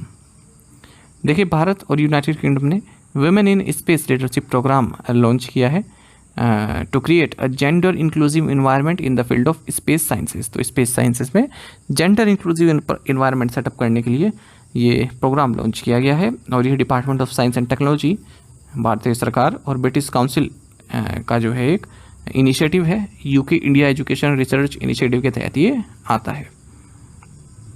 Where was AYUSH medical value travel summit 2024 held? AYUSH चिकित्सा मूल्य यात्रा शिखर सम्मेलन 2024 कहाँ आयोजित किया गया? सही आंसर ऑप्शन बी, मुंबई। आपको जानना चाहिए प्रताप राव जाधव जो कि union minister of state independent charge, ministry of Ayush and union minister of state ministry of health and family welfare government of India है। इन्होंने Ayush medical value travel summit 2024 को इनोग्रेट किया है जिसका थीम रहा global synergy in Ayush transforming health and wellness through medical value travel. कहाँ पर? मुंबई में। इस समिट को ऑर्गेनाइज किया गया ministry of Ayush government of India के द्वारा, ministry of tourism government of Maharashtra के साथ मिलकर। आपको जानना चाहिए base repair depot Najafgarh new Delhi, इन्होंने EW कॉन्फ्रेंस स्पेक्ट्रम को भी लॉन्च किया है। इसका थीम रहा EW trends technologies and maintenance challenges.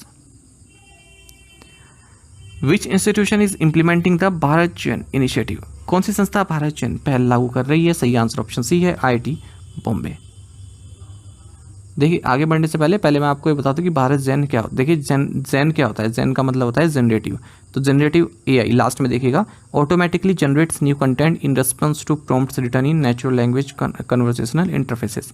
अब आप देखते हैं विकीपीडिया पर आप कुछ सर्च करते हैं तो पहले का जो कंटेंट है वो ये आपके सामने आ जाता है, पर आप जैसे ChatGPT पर डालेंगे तो वो कुछ नया आपको जनरेट करके देगा। ठीक है, अपने हिसाब से आप मॉडिफाई कर सकते हैं।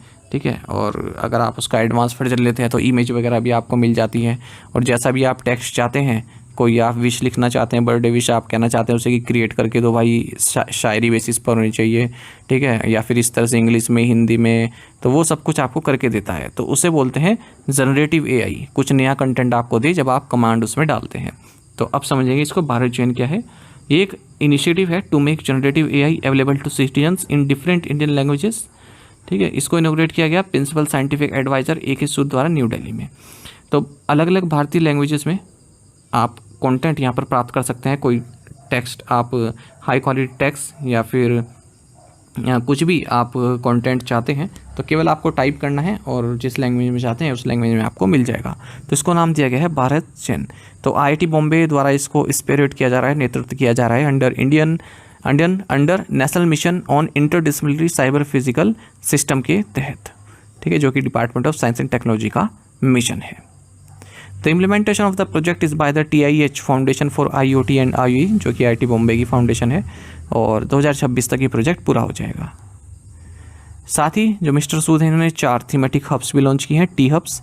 एक तो क्वांटम कंप्यूटिंग के लिए, क्वांटम कम्युनिकेशन के लिए, क्वांटम सेंसिंग एंड मेट्रोलॉजी के लिए, और क्वांटम मटेरियल्स एंड डिवाइसेस के लिए। How many astronauts return to earth from international space station on the Soyuz MS-25? कितने अंतरिक्ष यात्री सोयूज MS-25 के माध्यम से अंतर्राष्ट्रीय अंतरिक्ष स्टेशन से पृथ्वी पर लौटे? सही आंसर ऑप्शन डी है, 3। आपको जानना चाहिए रशियन सोयूज MS-25 स्पेसक्राफ्ट ये कजाक स्टेपे, कजाक के जो मैदान है वहाँ पर लैंड किए हैं। इनमें 2 रशियन कॉस्मोनॉट्स रहे और एक US एस्ट्रोनॉट रहा है। ठीक है, तो ये अर्थ पर लौटे हैं इंटरनेशनल स्पेस स्टेशन से। कजाक स्टेपे इसे ग्रेट स्टेपे भी कहते हैं, ग्रेट डाला भी कहते हैं। एक वास्ट रीजन है, ओपन ग्रासलैंड है सेंट्रल एशिया में, नॉर्थ कजाकिस्तान और रशिया का कुछ एरिया इसमें आता है। Who has assumed the chairmanship of the Asian Organization of Supreme Audit Institutions for 2024-2027? 2024-2027 के लिए Asian organisation of supreme audit institutions की अध्यक्षता किसने संभाली? सही आंसर ऑप्शन है, कैग ऑफ इंडिया। देखिए, controller and auditor general of India इन्होंने Asian organisation of supreme audit institutions की चेयरमैनशिप एज्यूम की है 2024 से 2027 के बीच में, और ये 16th असेंबली होने वाली है। इसमें अब 48 सुप्रीम ऑडिट इंस्टीट्यूशंस शामिल होने वाले हैं। Who has been selected as the chairman cum managing director of national aluminium company limited. National aluminium company limited के अध्यक्ष सह प्रबंध निदेशक के रूप में किसे चुना गया? सही आंसर ऑप्शन डी है बृजेंद्र प्रताप सिंह। देखिए, पब्लिक एंटरप्राइजेस सिलेक्शन बोर्ड ने विजेंद्र प्रताप सिंह का नाम आगे किया है national aluminium company limited NALCO के चेयरमैन कम मैनेजिंग डायरेक्टर के लिए। नालको की हम बात करें, इसमें गवर्नमेंट ऑफ इंडिया की 51.2% स्टेक 2.8% स्टेक है और मिनिस्ट्री ऑफ माइंस के तहत आता है। हेडक्वार्टर्स का भुवनेश्वर उड़ीसा में। कई बार इसका हेडक्वार्टर्स पूछते हैं एग्जाम में, तो याद रखिएगा।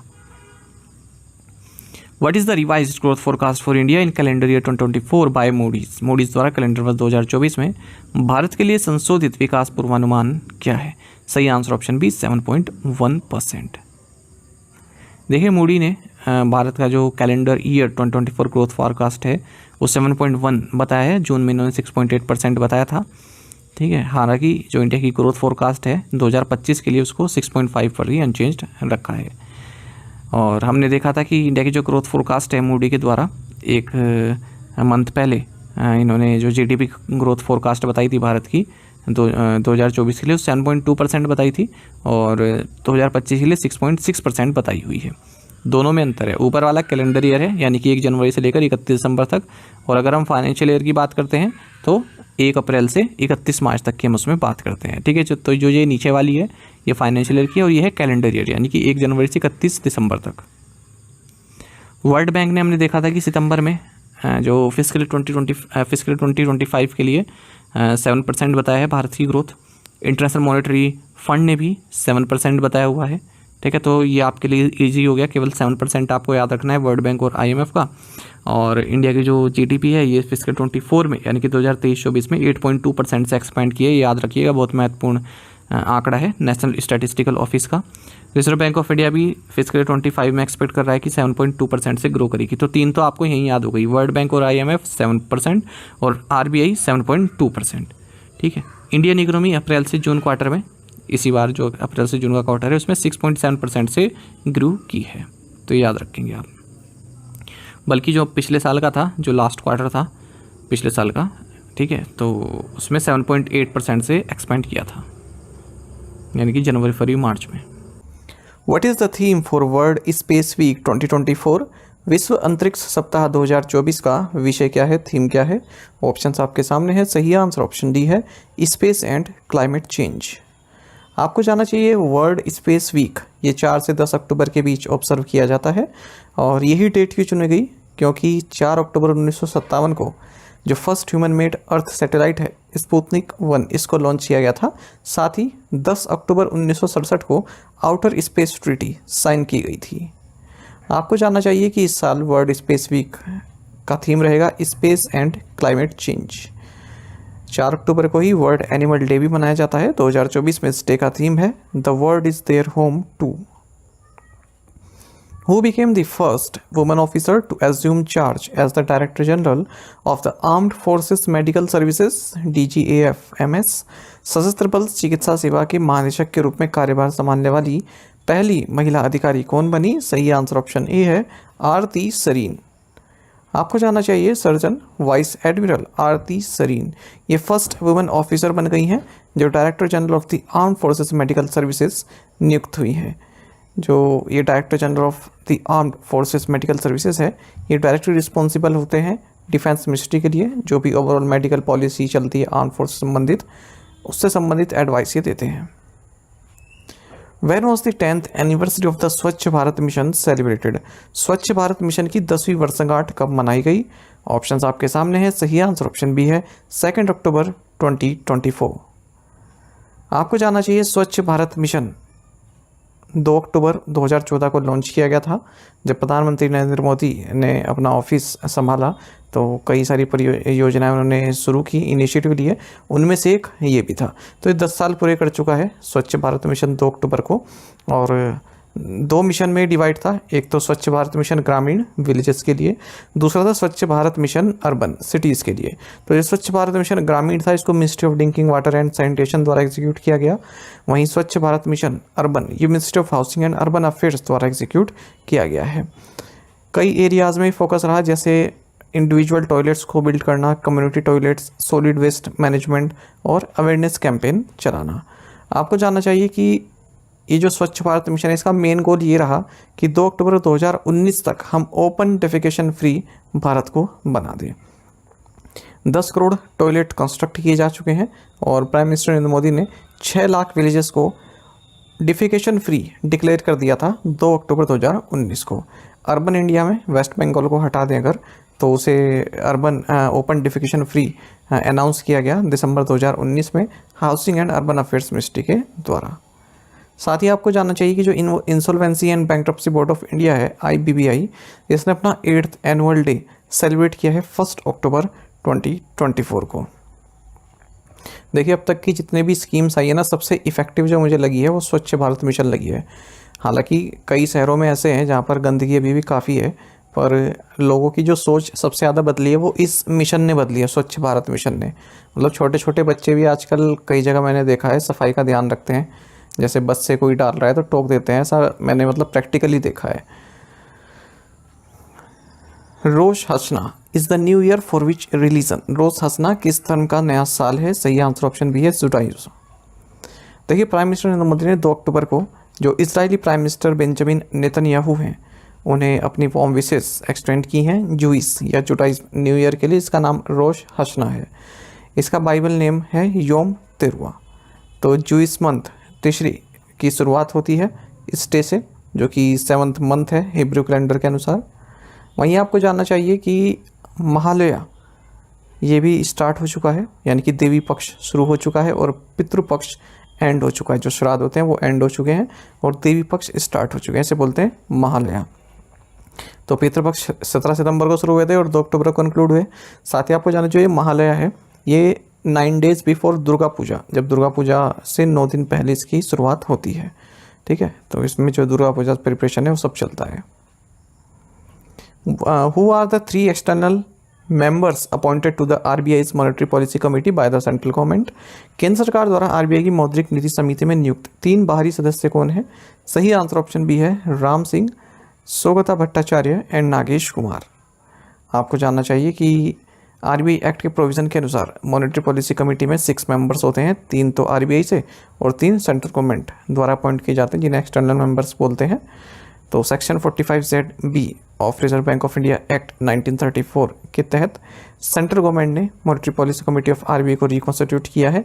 इसमें 3 एक्सटर्नल मेंबर्स को अपॉइंट किया है, जो है राम सिंह, सुगता भट्टाचार्य और नागेश कुमार। और ये जो 3 एक्सटर्नल मेंबर्स हैं इनकी अपॉइंटमेंट रहेगी 4 साल के लिए। अदर मेंबर्स कौन है एक इस कमेटी में? एक तो है डिप्टी गवर्नर ऑफ RBI और एक ऑफिसर हैं RBI के जिन्हें सेंट्रल बोर्ड द्वारा ही अपॉइंट किया गया है, और RBI के गवर्नर हैं जो चेयरपर्सन होते हैं। आप सभी जानते हैं मॉनेटरी पॉलिसी कमेटी जो बेंचमार्क इंटरेस्ट रेट है उसको फिक्स करती है।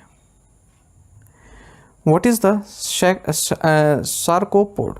सार्कोपोड क्या है? सही आंसर ऑप्शन ए है यूथेनेशिया डिवाइस। आपको जानना चाहिए कि स्विट्ज़रलैंड में एक महिला ने अपनी जो है लाइफ एंड कर ली सुसाइड पॉट के जरिए। ठीक है, और उसकी वजह से कई लोगों को अरेस्ट भी किया गया है। तो उसको बोलते हैं शैरकोपोड। ये जो आप इमेज देख रहे हैं ना यहाँ पर, इसको शैरकोपोड बोलते हैं। पेगासस भी इसको बोलते हैं। ये एक यूथेनेशिया डिवाइस है, यानी कि अपनी मर्जी से अपनी लाइफ एंड करने की डिवाइस है ये। और इसमें 3D प्रिंटेड डिटैचेबल कैप्सूल होता है जो कि एक स्टैंड पर लटका हुआ होता है। उसमें लिक्विड नाइट्रोजन होती है जिसके कारण व्यक्ति जो है मर जाता है। ठीक है, उसकी धीरे धीरे ऑक्सीजन लेवल ख़त्म होती जाती है और वो मर जाता है। शैरको का मतलब है शैरकोफेगस। तो यहाँ पर पूरा लिखा है कि जो ऑक्सीजन लेवल है काफ़ी रैपिडली डिक्रीज़ होती है, जिससे पैनिक भी नहीं होता है, सफोकेशन भी नहीं होती है, मतलब इतना स्ट्रगलिंग नहीं होती है। आदमी आराम से बेहोश होता है और धीरे धीरे उसकी जो लाइफ है वो एंड हो जाती है। ठीक है, क्योंकि कार्बन डाइऑक्साइड का कंसंट्रेशन ब्लड में काफ़ी बढ़ जाता है। इसको इन्वेंट किया था फिलिप निट्स्के ने 2017 में। The central government approved the privatisation of which company to Japanese corporation कोनोई transport corporation limited. केंद्र सरकार ने किस कंपनी का निजीकरण जापानी कंपनी कोनोई के ट्रांसपोर्ट को स्वीकृत किया? सही आंसर ऑप्शन सी है फेरो स्क्रैप निगम लिमिटेड, FSNL। देखिए सेंट्रल गवर्नमेंट ने फेरो स्क्रैप निगम लिमिटेड का प्राइवेटाइजेशन अप्रूव कर दिया है जापानीज कॉर्पोरेशन कोनोई के ट्रांसपोर्ट को। एक अल्टरनेटिव मैकेनिज्म है जिसमें यूनियन मिनिस्टर रहते हैं, जो ये प्राइवेटाइजेशन होता है उसको देखते हैं लोग। ठीक है। तो इसमें निर्मला सीतारमन भी हैं और नितिन गडकरी हैं और steel mister H D Kumaraswamy हैं। तो इन्होंने 320 करोड़ रुपए में जो है इसकी सेल की है। 100% इक्विटी शेयर होल्डिंग है ये इसमें MSTC लिमिटेड की, ठीक है। तो वो ट्रांसफ़र कर दी गई है एडमिनिस्ट्रेटिव कंट्रोल के साथ कनॉय के ट्रांसपोर्ट को। इसको 28 मार्च 1979 को इनकॉर्पोरेट किया गया था इस कंपनी को।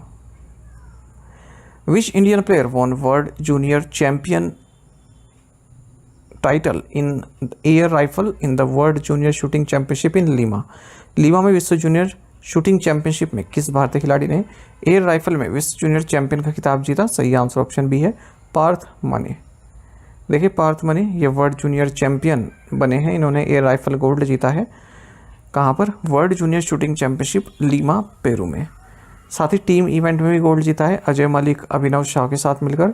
वहीं गौतमी भनोत और संभवी क्षीरसागर और अनुष्का ठाकुर इन्होंने भी टीम गोल्ड जीता है।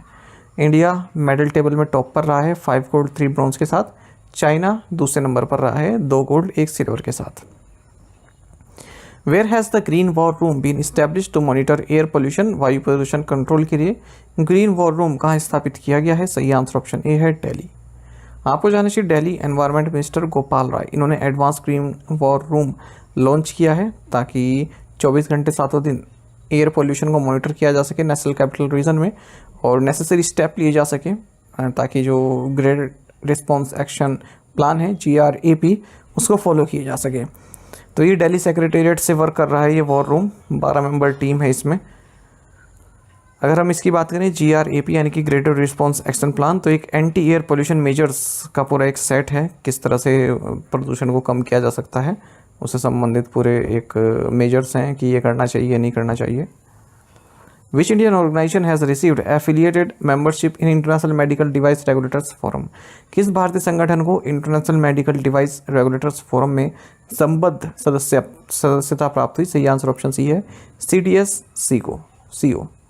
देखिए central drugs standard control organisation यानी कि CDSCO इसने एफिलिएट मेंबरशिप के लिए अप्लाई किया था international medical device regulators forum में और इसको अप्रूवल भी मिल गया है। हाल ही में 26 सेशन हुआ है इस IMDRF का सेटल USA में, वहाँ पर मंजूरी दे दी गई है। 2011 में इसकी स्थापना हुई थी जो ये IMDRF है और जो भी ग्लोबल मेडिकल डिवाइस रेगुलेटर्स हैं पूरे विश्व भर में अलग अलग देशों के, उनकी मीटिंग यहाँ पर होती है। Who chaired the RBI's MIBOR benchmark committee? RBI की MIBOR बेंचमार्क समिति की अध्यक्षता किसने की? सही आंसर ऑप्शन सी है R सुब्रमण्यम। देखिए रिजर्व बैंक ऑफ इंडिया ने अपनी वेबसाइट पर जो रिपोर्ट है MIBOR बेंचमार्क कमेटी की जिसकी अध्यक्षता R सुब्रमण्यम ने की है उसको अपनी वेबसाइट पर अपलोड कर दिया है ताकि पब्लिक रिव्यूज़ पर लिया जा सके। तो ये कमेटी सेटअप की गई थी ताकि रुपी इंटरेस्ट रेट बेंचमार्क्स कंट्री जो हमारे देश में जो रुपी इंटरेस्ट रेट बेंचमार्क हैं उनको रिव्यू किया जा सके, खास करके जो मुंबई इंटरबैंक आउटराइट रेट है MIBOR। ठीक है, तो जो बैंक्स होते हैं ना एक दूसरे के साथ जिस रेट पर एक्सचेंज करते हैं पैसा वगैरह शॉर्ट टर्म के लिए, तो वो मुंबई इंटरबैंक आउटराइट रेट कहलाता है। तो इसमें चेंज करने के लिए इन्होंने कहा कि financial benchmarks India limited may develop and publish a benchmark based on the secured money market referred to as secured overnight rupee rate। ठीक है, तो इस बेसिस पर ये अपना बेंचमार्क सेट कर सकते हैं बजाय इसके मुंबई इंटरबैंक आउटराइट रेट के। This rate will be calculated from trades executed during the first 3 hours in the basket repo and TREP tri party repo segments. The report also suggested that non-residents may be granted gradual access to onshore interest rate derivatives markets beyond MIBOR overnight indexed swaps for purpose other than hedging. How much did India's current account deficit widen in 2024-25 quarter first? 2024-25 के first quarter में भारत का चालू खाता घाटा कितना बढ़ गया? सही आंसर ऑप्शन बी है 9.7 बिलियन $। करंट अकाउंट डेफिसिट क्या होती है? जब हमारा जो गुड्स एंड सर्विसेज और जो गुड्स एंड सर्विसेज हो गया या फिर ट्रांसफ़र पेमेंट हो गया जो हम इंपोर्ट कर रहे हैं वो ज़्यादा होती है बजाय एक्सपोर्ट के। गुड्स एंड सर्विसेज जो हम इंपोर्ट कर रहे हैं वो ज़्यादा है बजाय किसके? एक्सपोर्ट करने के। ठीक है, 100 रुपये का सामान हम आयात कर रहे हैं, इंपोर्ट कर रहे हैं और बेच कितने का रहे हैं? केवल 50 रुपये का। ठीक है। तो जो ये बीच में गैप है ना 50 का, वही करंट अकाउंट डिफिसिट कहलाता है। इसमें वो भी आता है कि हम पैसा बाहर से हमारे यहाँ कितना आ रहा है, मान लीजिए पैसा बाहर से हमारे पास 50 रुपये आ रहा है, ठीक है, और हमारे यहाँ से जो हमारे यहाँ जो बाहर के लोग काम कर रहे हैं वो यहाँ से बाहर पैसा कितना भेज रहे हैं, 100 रुपये, और जो बाहर लोग रह रहे हैं जिसे रेमिटेंस कहते हैं वो हमारे यहाँ कितना भेज रहे हैं, केवल 50 रुपये। तो ये भी एक डिफिसिट हो गया, ठीक है। तो इंडिया की जो करंट अकाउंट डिफिसिट है ये वाइडन हुई है, यानी कि और बढ़ी है, 9.7 बिलियन US डॉलर पहुँच चुकी है, जो कि 1.1% है GDP की। 2024-25 के फर्स्ट क्वार्टर की हम बात कर रहे हैं। क्यों हुआ है? क्योंकि जो मर्चेंडाइज ट्रेड डिफिसिट है वो भी बढ़ी है, ठीक है। 2024-25 के फर्स्ट क्वार्टर में कितनी पहुंच गई, 65.1 billion US dollar. In the financial account जो नेट फॉरेन डायरेक्ट इन्वेस्टमेंट है, नेट FDI, ठीक है, ये 6.3 बिलियन US डॉलर पहुंची है 2024-25 के फर्स्ट क्वार्टर में। वहीं जो net inflows under foreign portfolio investment है, जो FPI इन्फ्लो है, वो 0.9 बिलियन US डॉलर हुई है। By how much has SEBI raised the minimum contract size for index futures and index options? SEBI ने इंडेक्स फ्यूचर्स और इंडेक्स ऑप्शंस के लिए न्यूनतम अनुबंध साइज कितना बढ़ा दिया है? सही आंसर ऑप्शन सी है, 15 लाख रुपए। देखिए, securities and exchange board of India ने जो इक्विटी डेरिवेटिव्स यानी कि फ्यूचर एंड ऑप्शंस इसमें आते हैं, ये सब मैंने बैंकिंग अवेयरनेस में डिस्कस किया हुआ है कि क्या होते हैं ये फ्यूचर एंड ऑप्शन, ये सब डेरिवेटिव्स क्या होते हैं, इक्विटी डेरिवेटिव्स।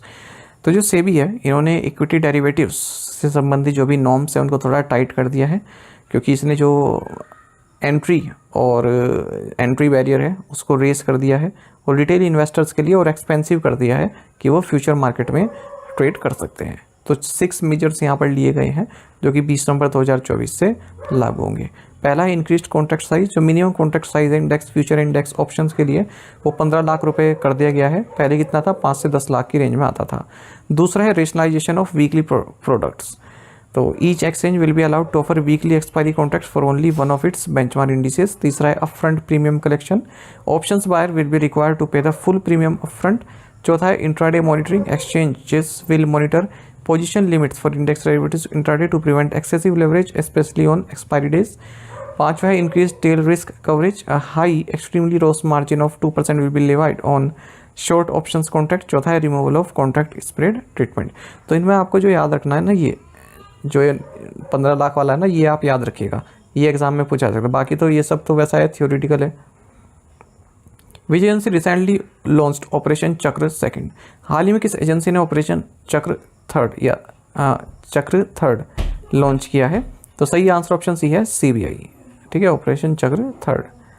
देखिए, सेंट्रल ब्यूरो ऑफ इन्वेस्टिगेशन ने ऑपरेशन चक्र थर्ड के तहत 26 इंडिविजुअल्स को अरेस्ट किया है पुणे, हैदराबाद, विशाखापट्टनम से। ये सब टेक्नोलॉजी इनेबल्ड क्राइम नेटवर्क चला रहे थे 32 लोकेशंस में, ठीक है। जो फ्रॉड चलता है ना, ऑनलाइन फ्रॉड, जैसे क्रिप्टो करेंसी के जरिए या फिर इंटरनेशनल गिफ्ट कार्ड के जरिए, वो ये सब कर रहे थे।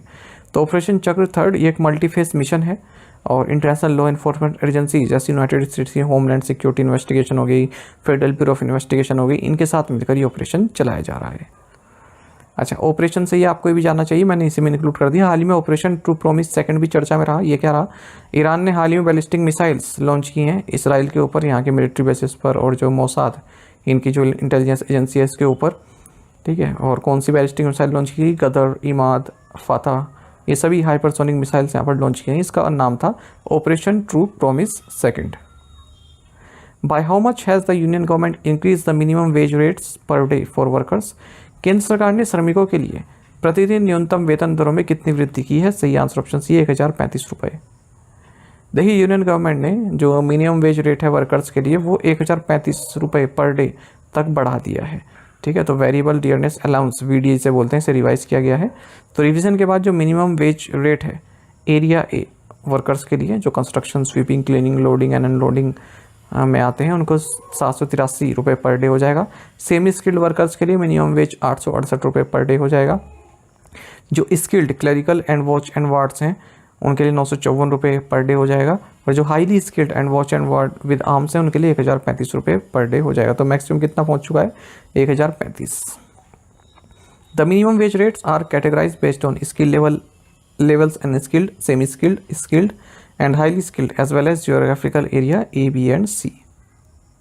सेंट्रल गवर्नमेंट जो है ये जो VDA हमने लिखा है ना, वेरिएबल डियरनेस अलाउंसेस, इसको साल में 2 बार रिवाइज करती है। 1 अप्रैल से इफेक्टिव होता है, दूसरा 1 अक्टूबर से इफेक्टिव होता है। How many products from the Assam region have been granted GI tag by the geographical indications registry? भौगोलिक संकेतक रजिस्ट्री द्वारा असम क्षेत्र के कितने उत्पादों को GI टैग प्रदान किया गया? सही आंसर ऑप्शन बी है 8। देखिए, ज्योग्राफिकल इंडिकेशंस रजिस्ट्री चेन्नई, इसने असम रीजन से जो 8 प्रोडक्ट्स आते हैं उन्हें GI टैग दिया है। इनमें एक तो है आपका बोडो स्काफ जिसका नाम एरोनोई है, और 3 आइटम्स राइस बियर के हैं, बोडो जो ग्वारन, माइब्रा जो बिडवी और बोडो जो घिसी। और 4 ट्रेडिशनल फूड आइटम्स हैं, बोडो नाफाम, बोडो ओंतला, बोडो गुआखा और बोडो नार्जी। GI टैग्स आप सभी जानते हैं, geographical indications of goods registration and protection act 1999 के तहत दिए जाते हैं, department of industry promotion internal trade, ministry of commerce and industry के तहत, और 10 साल के लिए इनिशियली वैलिड रहते हैं, उसके बाद फिर रिन्यू हो जाते हैं। Who has been awarded 2024 शास्त्र रामानुजन प्राइज? 2024 शास्त्र रामानुजन पुरस्कार से किसे सम्मानित किया गया है? ऑप्शंस आपके सामने है। सही आंसर ऑप्शन सी रहेगा, अलेक्जेंडर दून। आपको जानना चाहिए 2024 शास्त्र रामानुजन प्राइज ये अलेक्जेंडर दून को दिया जाएगा, जो कि Georgia institute of technology US से है। और शास्त्र रामानुजन प्राइज की अगर हम बात करते हैं तो इसकी स्थापना 2005 में हुई थी। ये अवार्ड दिया जाता है Shanmuga arts science technology and research academy के द्वारा। किसके द्वारा दिया जाता है? शास्त्री यूनिवर्सिटी तमिलनाडु। और कैश प्राइस कितना है? $10,000 का एनुअली अवार्ड दिया जाता है। एलिजिबिलिटी क्या है? तो कोई भी इंडिविजुअल जो 32 साल या उससे कम का हो और उसने मैथमेटिक्स के फील्ड में आउटस्टैंडिंग कंट्रीब्यूशन दिया हो, खास करके ऐसा वर्क किया हो जो श्रीनिवास रामानुजन के वर्क से इन्फ्लुएंस्ड हो। श्रीनिवास रामानुजन आप सभी जानते हैं, इनका जन्म 22 दिसंबर 1887 को हुआ था एरोड तमिलनाडु में। What will be the total number of classical languages after granting classical status to Marathi, Bengali, Assamese, Pali and Prakrit? Marathi, Bangla, Asamiya, पाली और प्राकृत को शास्त्रीय भाषा का दर्जा मिलने के बाद शास्त्रीय भाषाओं की कुल संख्या कितनी हो गई है? सही आंसर ऑप्शन सी है 11। आपको जानना चाहिए कि यूनियन कैबिनेट ने क्लासिकल लैंग्वेज स्टेटस अप्रूव कर दिया है मराठी, बंगाली, असमीज, पाली और प्राकृत लैंग्वेजेस को। इसी के साथ अब जो क्लासिकल लैंग्वेजेस हैं उनकी संख्या 6 से बढ़कर 11 हो गई है। भारत में ऑलरेडी 6 क्लासिकल लैंग्वेजेस हैं अब तक, जैसे तमिल, तेलुगु, मलयालम, कन्नड़ा, संस्कृत एंड उड़िया।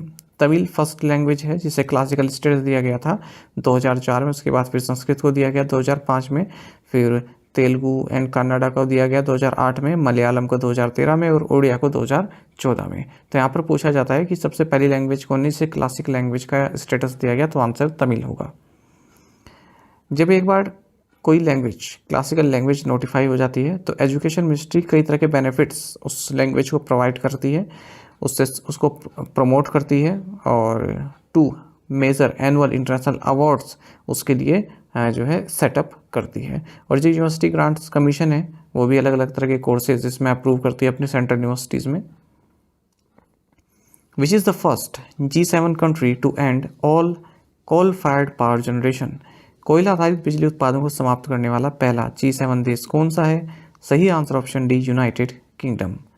आपको जानना चाहिए United kingdom first group of 7 country बन गया है, G7 कंट्री बन गया है जिसने कोल फायर्ड पावर जनरेशन को एबोलिश कर दिया है। हाल ही में इसने अपना लास्ट कोल प्लांट क्लोज कर दिया है। इसी के साथ जो 142 साल का इतिहास रहा है कोल पावर का कंट्री में, वो भी समाप्त हो चुका है। तो ये जो क्लोजिंग सेरेमनी हुई ये रेडक्लिफ ऑन शोर पावर स्टेशन नोटिंगमशायर इंग्लैंड में हुई है, और ये स्टेशन 1967 में शुरू हुआ था। अगर हम यूके से कंपेयर करें तो भारत का जो first major thermal power plant है ये Hussain Sagar thermal power station रहा है हैदराबाद में, 1920 में सेटअप हुआ था। इंडिया का जो नेट ज़ीरो एमिशन टारगेट है ये 2070 है। नेट ज़ीरो का मतलब होता है कि जो कार्बन उत्सर्जन हो रहा है, ठीक है, उसको आप बिल्कुल पूरी तरह से ख़त्म तो नहीं कर सकते, पर कार्बन उत्सर्जन हो रहा है, पर आप उतना ही जो है कार्बन को जो है आप कम कर सकते हैं, उतनी लेवल से कम कर सकते हैं। उतनी लेवल से कम कैसे कर सकते हैं आप? जैसे आपने रिफॉरेस्ट्रेशन कर दिया है ना, फॉरेस्ट वगैरह लगा दिए, और कई तरह के जैसे ये solar power, wind power, nuclear power, इस तरह की एनर्जी को यूज़ किया, रिन्यूएबल पावर को यूज़ किया, तो इससे क्या होगा, जो एमिशन है वो कम होगा। ठीक है, एमिशन कम होगा, आपका जो ये रिन्यूएबल पावर है ये बढ़ेगा, तो जो अभी आपका एमिशन हो रहा है उसके बराबरी पर वो पहुंच जाएगा। तो ये टारगेट रखा है 2070 का। International energy agency net zero 2050 का टारगेट देती है। इसने कहा है कि मतलब नेट ज़ीरो बाय 2050 रिपोर्ट है इसकी, और इसने ये कहा है कि जो डेवलपिंग कंट्रीज़ हैं वो कोल फ्री हो जाएं 2040 तक, और जो डेवलप्ड कंट्रीज़ हैं वो 2030 तक कोल फ्री हो जाएं। अच्छा, इंग्लैंड से संबंधित एक और न्यूज़ है, मैंने यहीं पर क्लब कर दिया है ताकि आपको आसानी से याद भी रहे। तो लंदन बेस्ड फिल्म मेकर हैं संध्या सूरी, इन्होंने उत्तर प्रदेश पुलिस से संबंधित एक मूवी बनाई हुई है, संतोष इसका नाम है, और ये यूनाइटेड किंगडम की ऑस्कर एंट्री है इंटरनेशनल फीचर कैटेगरी में। ठीक है, तो ब्रिटेन ने अपना जो ऑस्कर के लिए फिल्म भेजी है वो है संतोष। On which date is world teachers day celebrated annually? विश्व शिक्षक दिवस प्रतिवर्ष किस तिथि को मनाया जाता है? सही आंसर ऑप्शन सी है अक्टूबर 5। देखिए, वर्ल्ड टीचर्स डे हर साल 5 अक्टूबर को सेलिब्रेट किया जाता है। वर्ल्ड टीचर्स डे 1994 से ही सेलिब्रेट किया जा रहा है। ये डे मनाया जाता है इंटरनेशनल लेबर ऑर्गेनाइजेशन, यूनिसेफ और एजुकेशन इंटरनेशनल के साथ मिलकर। 2024 में इसका थीम रहेगा valuing teacher voices towards a new social contract for education. With decisive wins in Chennai and Kanpur, India swept past Bangladesh in a recent test series. This is India's 18th consecutive series win on home soil. Chennai और कानपुर में निर्णायक जीत के साथ भारत ने हाल ही में test श्रृंखला में बांग्लादेश को हराया। यह घरेलू धरती पर भारत की 18 लगातार श्रृंखला जीत है। तो सही आंसर ऑप्शन ए है। देखिए, केवल 95 रन का टारगेट भारत ने चेज किया बांग्लादेश के अगेंस्ट सेकेंड टेस्ट में, डे 5 में, और इसी के साथ भारत ने जो टेस्ट सीरीज़ थी बांग्लादेश के साथ, इसको 2-0 से जीत लिया है। आपको जानना चाहिए, भारत ने यहाँ पर रिकॉर्ड बना लिया है most consecutive test series win at home, मतलब अपने घर पर सबसे ज़्यादा कॉन्जिक्यूटिव टेस्ट सीरीज ने जीत ली है। 18 सीरीज इस तरह की इसने जीत ली है। ठीक है, फरवरी 2013 से ही होम सोइल पर जीतता रहा है भारत। अच्छा, इस सेकंड टेस्ट के जो प्लेयर ऑफ द मैच रहे वो यशस्वी जायसवाल रहे, और प्लेयर ऑफ द सीरीज रहे Ravichandran Ashwin. When was the International Energy Efficiency Hub, of which India recently became a member, established? अंतर्राष्ट्रीय ऊर्जा दक्षता हब, जिसका हाल ही में भारत सदस्य बना है, की स्थापना कब की गई थी? सही आंसर ऑप्शन बी है 2020। देखिए, यूनियन कैबिनेट ने हाल ही में लेटर ऑफ इंटेंट साइन किया है, जिसके तहत इंटरनेशनल एनर्जी एफिशिएंसी हब को ज्वाइन करेगा। तो जो ये इंटरनेशनल एनर्जी एफिशिएंसी हब है, इसकी स्थापना 2020 में हुई थी। इससे पहले इस एजेंसी को international partnership for energy efficiency cooperation के नाम से जाना जाता था। भारत उसका तब भी सदस्य था, और ये कई सारी government, international organisation, private sector entities को एक टेबल पर लाता है ताकि जो एनर्जी एफिशिएंसी प्रैक्टिस हैं उनको इन्हेंस किया जा सके। अगर हम प्रेजेंट में बात करें तो 16 कंट्रीज इसकी मेंबर हैं, और अब भारत ने भी इसको ज्वाइन करने का फैसला लिया है। ब्यूरो ऑफ एनर्जी एफिशिएंसी, इसको इम्प्लीमेंटिंग एजेंसी डेजिग्नेट किया गया है भारत द्वारा इस हब के लिए। What are the names of the 2 new schemes formed by merging all central schemes in the agriculture sector? कृषि क्षेत्र में सभी केंद्रीय योजनाओं को मिलाकर बनाई गई 2 नई योजनाओं के नाम क्या है? सही आंसर ऑप्शन बी है PMRKVY and KY।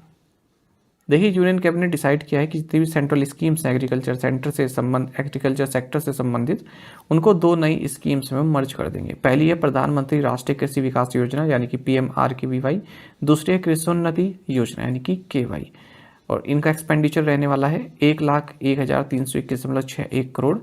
Central share 69,088 crore रुपये रहेगा, वहीं स्टेट्स का शेयर 32,232 करोड़ रुपये रहेगा।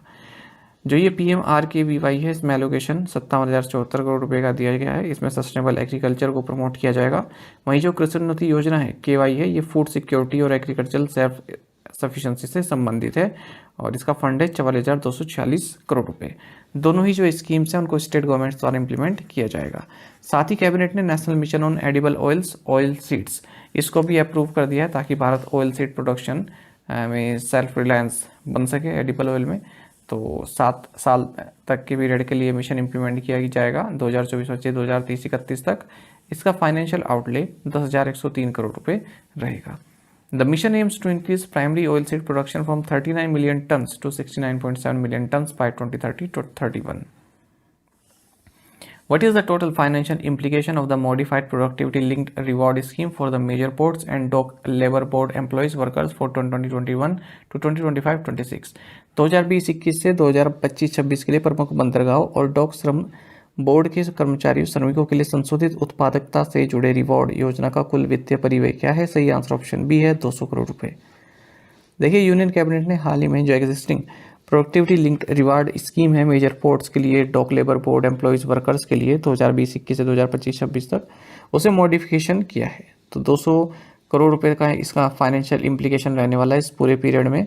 जो प्रोडक्टिविटी लिंक्ड रिवार्ड है, ठीक है, तो इसमें क्या होता है, जो फाइनेंशियल रिवार्ड दिया जाता है जो एम्प्लॉयज़ हैं, वर्कर्स हैं, उनको ईयरली बेसिस पर।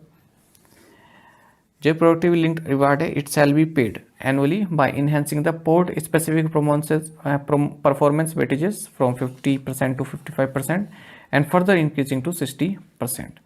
ठीक है, तो जो भी जैसा भी पोर्ट का परफॉर्मेंस रहेगा उस हिसाब से जो है उनको बोनस दिया जाएगा। All India port performance weightage will also come down to 40% over a period till 2025-26 from 50%। अच्छा, आपको ये भी जानना चाहिए कि हाल ही में रेलवे स्टाफ के एक्सीलेंट परफॉर्मेंस को देखते हुए यूएन कैबिनेट ने प्रोडक्टिव लिंक्ड बोनस भी अप्रूव किया है 78 डेज का, और टोटल खर्चा इसमें आएगा 2028.57 करोड़ का, और लगभग 11,72,240 रेलवे एम्प्लॉयज़ में बेनिफिटेड होंगे। Where was the 10th world green economy forum 2024 held? 10वां विश्व हरित अर्थव्यवस्था मंच 2024 कहाँ आयोजित किया गया? सही आंसर ऑप्शन है दुबई है। देखिए, शेख मोहम्मद बिन राशिद अल मखदूम जो कि vice president and prime minister UAE के, इनके नेतृत्व में 10th world green and economy forum 2024 ये दुबई यूएई में हुआ है। थीम रहा empowering global action, unlocking opportunities and advancing progress. साथ ही आपको जाना चाहिए international film festival and forum on environment and wild life वातावरण, ये पर्यावरण भवन न्यू दिल्ली में हुआ है। इसका थीम रहा wetlands for life. PM Narendra Modi launched धरती आबा जनजातीय ग्राम उत्कर्ष अभियान इन विच स्टेट? प्रधानमंत्री नरेंद्र मोदी ने किस राज्य में धरती आबा जनजातीय ग्राम उत्कर्ष अभियान शुरू किया? सही आंसर ऑप्शन बी झारखंड है। आपको जाना चाहिए प्राइम मिनिस्टर नरेंद्र मोदी ने कई सारे प्रोजेक्ट्स लगभग 80,000 करोड़ रुपए के इनोग्रेट किए हैं हजारीबाग झारखंड में। इन्होंने धरती आबा जनजातीय ग्राम उत्कर्ष अभियान को लॉन्च किया है, 40 एकलव्य मॉडल रेजिडेंशियल स्कूल्स को इनोग्रेट किया है, और 25 EIMRS मतलब यही एकलव्य मॉडल रेजिडेंशियल स्कूल्स को आधारशिला रखी है। धरती आबा जनजातीय ग्राम उत्कर्ष अभियान की जो फाइनेंशियल आउटले है वो 80,000 करोड़ रुपए है। 63,000 विलेजेस को कवर किया जाएगा, लगभग 5 करोड़ ट्राइबल पीपल 549 डिस्ट्रिक्ट्स में और 2740 ब्लॉक्स में जो है इनको बेनिफिट मिलेगा। It aims to attain saturation of critical gaps in social infrastructure, health, education and livelihood through 25 intervention implemented by various 17 ministries and departments of government of India. अच्छा, आपको यहाँ जानना चाहिए जो बिरसा मुंडा है इन्हें धरती अब्बा कहा जाता है, यानी कि अर्थ फादर कहा जाता है ना। भगवान बिरसा मुंडा बोलते हैं ना, मुंडा ट्राइब से थे। प्राइम मिनिस्टर नरेंद्र मोदी ने साथ ही 4 कंप्रेस्ड बायोगैस प्लांट्स के कंस्ट्रक्शन को भी आधारशिला रखी है आसाम में। ऑयल इंडिया लिमिटेड द्वारा ये बनाए जाएंगे। How many presidents of India have visited the Siachen base camp before Droupadi Murmu? Droupadi Murmu से पहले भारत के कितने राष्ट्रपतियों ने सियाचिन बेस कैंप का दौरा किया है? सही आंसर ऑप्शन बी है 2। आपको जानना चाहिए प्रेसिडेंट द्रौपदी मुर्मू ने हाल ही में सियाचिन बेस कैंप को विजिट किया, और ये हमारे देश की 3rd प्रेसिडेंट है जिन्होंने सियाचिन बेस कैंप को विजिट किया है। Siachen base camp union territory of Ladakh में स्थित है, और द्रौपदी मुर्मू से पहले APJ अब्दुल कलाम और रामनाथ कोविंद भी इसको विजिट कर चुके हैं। सियाचिन ग्लेशियर काराकोरम रेंज पर है, वर्ल्ड का हाईएस्ट मिलिट्री ऑक्यूपाइड रीजन है, और इंडियन आर्मी ने इस पर अपना कंट्रोल अप्रैल 1984 में प्राप्त किया था under operation Meghdoot. Which state has conferred the title of राज्य माता गोमाता टू इंडिजिनस काउस? किस राज्य ने देसी गायों को राज्य माता गोमाता का दर्जा प्रदान किया है? सही आंसर ऑप्शन बी महाराष्ट्र है। आपको जानना चाहिए महाराष्ट्र गवर्नमेंट ने हाल ही में राज्य माता गोमाता स्टेटस दिया है इंडिजिनस काउस को, और ये इनिशिएटिव मैनेज किया जा रहा है महाराष्ट्र गौ सेवा कमीशन के द्वारा। इसमें जो भी स्टर्लिंग गौशालाज हैं उनको सपोर्ट किया जाएगा। जो इंडिजिनियस काउस हैं उनकी पॉपुलेशन डिक्रीज हो रही है तो उस पर ध्यान दिया जाएगा। साथ ही यहाँ पर जो गौशालाज हैं उनको 50 रुपये पर डे के हिसाब से भी दिए जाएंगे, ग्रांट दी जाएगी उनको। Which country will seed sovereignty of the चैगोस islands to Mauritius? कौन सा देश चैगोस द्वीप समूह की संप्रभुता मॉरिशस को सौंपेगा? सही आंसर ऑप्शन डी है यूनाइटेड किंगडम। देखिए यूनाइटेड किंगडम ने कहा है कि जो चैगोस आइलैंड्स हैं उसकी जो प्रभुता है, उसकी जो सोवर्निटी है, मॉरिशस को सौंप देंगे। आपको बता दें जो यूनाइटेड किंगडम है काफ़ी लंबे समय से चैगोस और टियागो ग्रेसिया मिलिट्री बेस जो कि यहाँ पर लोकेटेड है, ठीक है, मॉरिशस में, इन्हें यूनाइटेड स्टेट के साथ मिलकर ऑपरेट कर रहा है। तो जो ये चैगोस आर्कपेलागो है इसमें 58 आइलैंड्स आते हैं और कहाँ पर है ये? मालदीव्स आर्कपेलागो में, ये इंडियन ओशन में। और 18th सेंचुरी तक ये अनइनहेबिटेड थे, यानी कि कोई नहीं रहता था इसमें। उसके बाद फिर जो फ्रेंच हैं वो स्लेव लेबर्स लाए अफ्रीका से, इंडिया से, यहाँ पर उन्होंने कोकोनट प्लांटेशन शुरू किया। 1814 में फ्रांस ने ये टेरिटरी ब्रिटिश को दे दी थी। आपको बता दें मॉरिशस को स्वतंत्रता 1968 में प्राप्त हुई। मॉरिशस की बात करते हैं, कैपिटल पोर्ट लुइस है, करेंसी है Mauritian rupee, prime minister Pravind Jugnauth है। NITI Aayog has launched its maiden state chapter of women entrepreneurship platform in association with which state government? NITI Aayog ने किस राज्य सरकार के सहयोग से महिला उद्यमिता मंच का अपना पहला राज्य चैप्टर लॉन्च किया है? सही आंसर ऑप्शन सी तेलंगाना है। देखिए नीति आयोग ने अपना मेडन यानी कि पहला state chapter of women entrepreneurship platform launch किया है वी हब और तेलंगाना गवर्नमेंट के साथ मिलकर। The platform AIIMS at promoting and supporting women entrepreneurs across sectors, providing them resources, tools and a robust network to enhance their business growth। जो ये WEP है यानी कि वुमेन एंटरप्रेन्योरशिप प्लेटफॉर्म, तो नाम से पता चल रहा है कि digital skills, financial services, mentorship, market linkage ये प्रोवाइड कराएगा जो भी वुमेन एंटरप्रेन्योर हैं उनको। To whom was the 25th Lal Bahadur Shastri national award for excellence 2024 presented? 25वां Lal Bahadur Shastri राष्ट्रीय उत्कृष्टता पुरस्कार 2024 किसे प्रदान किया गया? सही आंसर ऑप्शन सी है राजश्री बिरला। देखिए जो वाइस प्रेसिडेंट जगदीप धनखड़ हैं इन्होंने 25th Lal Bahadur Shastri national award for excellence 2024 ये जाने मानी फिलैंथ्रोपिस्ट राजश्री बिरला को दिया है, जो कि चेयरपर्सन है Aditya Birla centre for community initiatives and rural के। तो Delhi based Lal Bahadur Shastri institute of management ये अवार्ड देता है former prime minister Lal Bahadur Shastri की मेमोरी में। विच बैंक हैज लॉन्च्ड अश्व क्रेडिट कार्ड? किस बैंक ने अश्व क्रेडिट कार्ड लॉन्च किया है? सही आंसर ऑप्शन डी है IDFC फर्स्ट बैंक। तो आपको जाना चाहिए IDFC फर्स्ट बैंक, इसने अश्व क्रेडिट कार्ड लॉन्च किया है, ठीक है, और वीज़ा के साथ मिलकर। इसमें लो फॉरेक्स चार्जेस हैं, कॉम्प्लीमेंट्री एक्सेस है एयरपोर्ट लॉन्चेस के लिए। एक्सिस बैंक ने अपना corporate credit card suit launch किया है स्टार्टअप्स के लिए under its new economy group. तो 2 कार्ड्स हैं इसमें, एक तो एग्जीक्यूटिव कॉर्पोरेट क्रेडिट कार्ड और दूसरा है purchase reward credit card.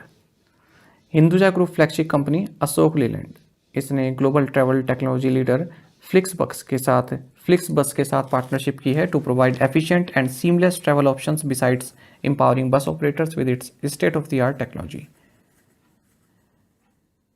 What did the center recently lift the ban on? केंद्र ने हाल ही में किस पर से प्रतिबंध हटाया? सही आंसर ऑप्शन डी है export of non basmati white rice. देखिए सेंट्रल गवर्नमेंट ने हाल ही में जो नॉन बासमती वाइट राइस है उसके एक्सपोर्ट से बैन हटा दिया है। हालांकि इसने मिनिमम एक्सपोर्ट प्राइस $490 पर टन रखा है। आपको बता दें जो नॉन बासमती वाइट राइस है इन पर एक्सपोर्ट बैन लगाया गया था 20 जुलाई 2023 को, ताकि डोमेस्टिक सप्लाई पूरी हो सके। इंडिया सेकेंड लार्जेस्ट प्रोड्यूसर और बिगेस्ट एक्सपोर्टर है राइस का। इंडिया और चाइना मिलकर वर्ल्ड का जो राइस प्रोडक्शन है उसका हाफ इंडिया और चाइना ही करते हैं। चाइना बिगेस्ट कंज्यूमर है राइस का और एक्सपोर्ट बहुत कम करता है। Philippines, Indonesia, Vietnam, China, European union, Nigeria, Iran, Iraq, Saudi अरब, मलेशिया ये टॉप राइस इंपोर्टर्स हैं। Which company has become official sponsor of both the FIFA world cup 26 and FIFA women's world cup 2027? कौन सी company FIFA विश्व cup 2026 और FIFA महिला विश्व cup 2027 दोनों की आधिकारिक प्रायोजक बन गई? सही आंसर ऑप्शन सी लेज। देखिए जो लेज है इसने कहा है कि हम ऑफिशियल स्पॉन्सर बन गए हैं फीफा वर्ल्ड कप 26 और फीफा विमेन वर्ल्ड कप 2027 की। फीफा वर्ल्ड कप 26 ये फर्स्ट एडिशन होगा जिसमें 48 टीम्स पार्टिसिपेट करेंगी और कनाडा, मैक्सिको और यूनाइटेड स्टेट्स में खेला जाएगा। फीफा विमेंस वर्ल्ड कप इस साउथ अमेरिका में पहली बार हो रहा है ब्राज़ील में 2027 में। लेस आप सभी जानते हैं पोटैटो चिप्स ब्रांड है, अलग अलग फ्लेवर्स के पोटैटो चिप्स देता है, अमेरिका का है। और इसको फ्रीटो लेस भी कहते हैं, क्योंकि जो फ्रीटो ले कंपनी है वही इनको सेल करती है, लेस को भी और फ्रीटोस को भी। और जो अपने आप में ओन सब्सिडरी है किसकी, पेप्सी होगी। What is the projected growth rate of the Indian economy for financial 25 according to the OECD? OECD के अनुसार फाइनेंशियल 25 के लिए भारतीय अर्थव्यवस्था की अनुमानित विकास दर क्या है? सही आंसर ऑप्शन सी है 6.7%। देखिए इंडियन इकोनॉमी 6.7% से ग्रो करेगी फाइनेंशियल 25 में, पहले 6.6% बताया था, जो organisation for economic cooperation development है यानी कि OECD है। OECD में 30 मेंबर कंट्रीज हैं। 1961 में इसकी स्थापना हुई थी। इसका हेडक्वार्टर्स पेरिस फ्रांस में। इसका हेडक्वार्टर्स कई बार पूछा जाता है, याद रखिएगा। इन विच जोन इज द रेल रक्षक दल pilot project being implemented? Rail रक्षक दल पायलट प्रोजेक्ट किस जोन में क्रियान्वित किया जा रहा है? सही आंसर ऑप्शन डी है नॉर्थ वेस्टर्न रेलवे। देखिए ट्रेन एक्सीडेंट्स हमारे देश में काफ़ी बढ़ रहे हैं, तो इसी को देखते हुए इंडियन रेलवे ने रेल रक्षक दल लॉन्च किया है नॉर्थ वेस्टर्न रेलवे में पायलट प्रोजेक्ट के तौर पर। The initiative aims to ensure rapid response and rescue operation at accident sites. तो नॉर्थ वेस्टर्न रेलवे की अगर हम बात करें तो 19 रेलवे जोन में से एक ये जोन भी है, और इसका हेडक्वार्टर्स कहाँ है?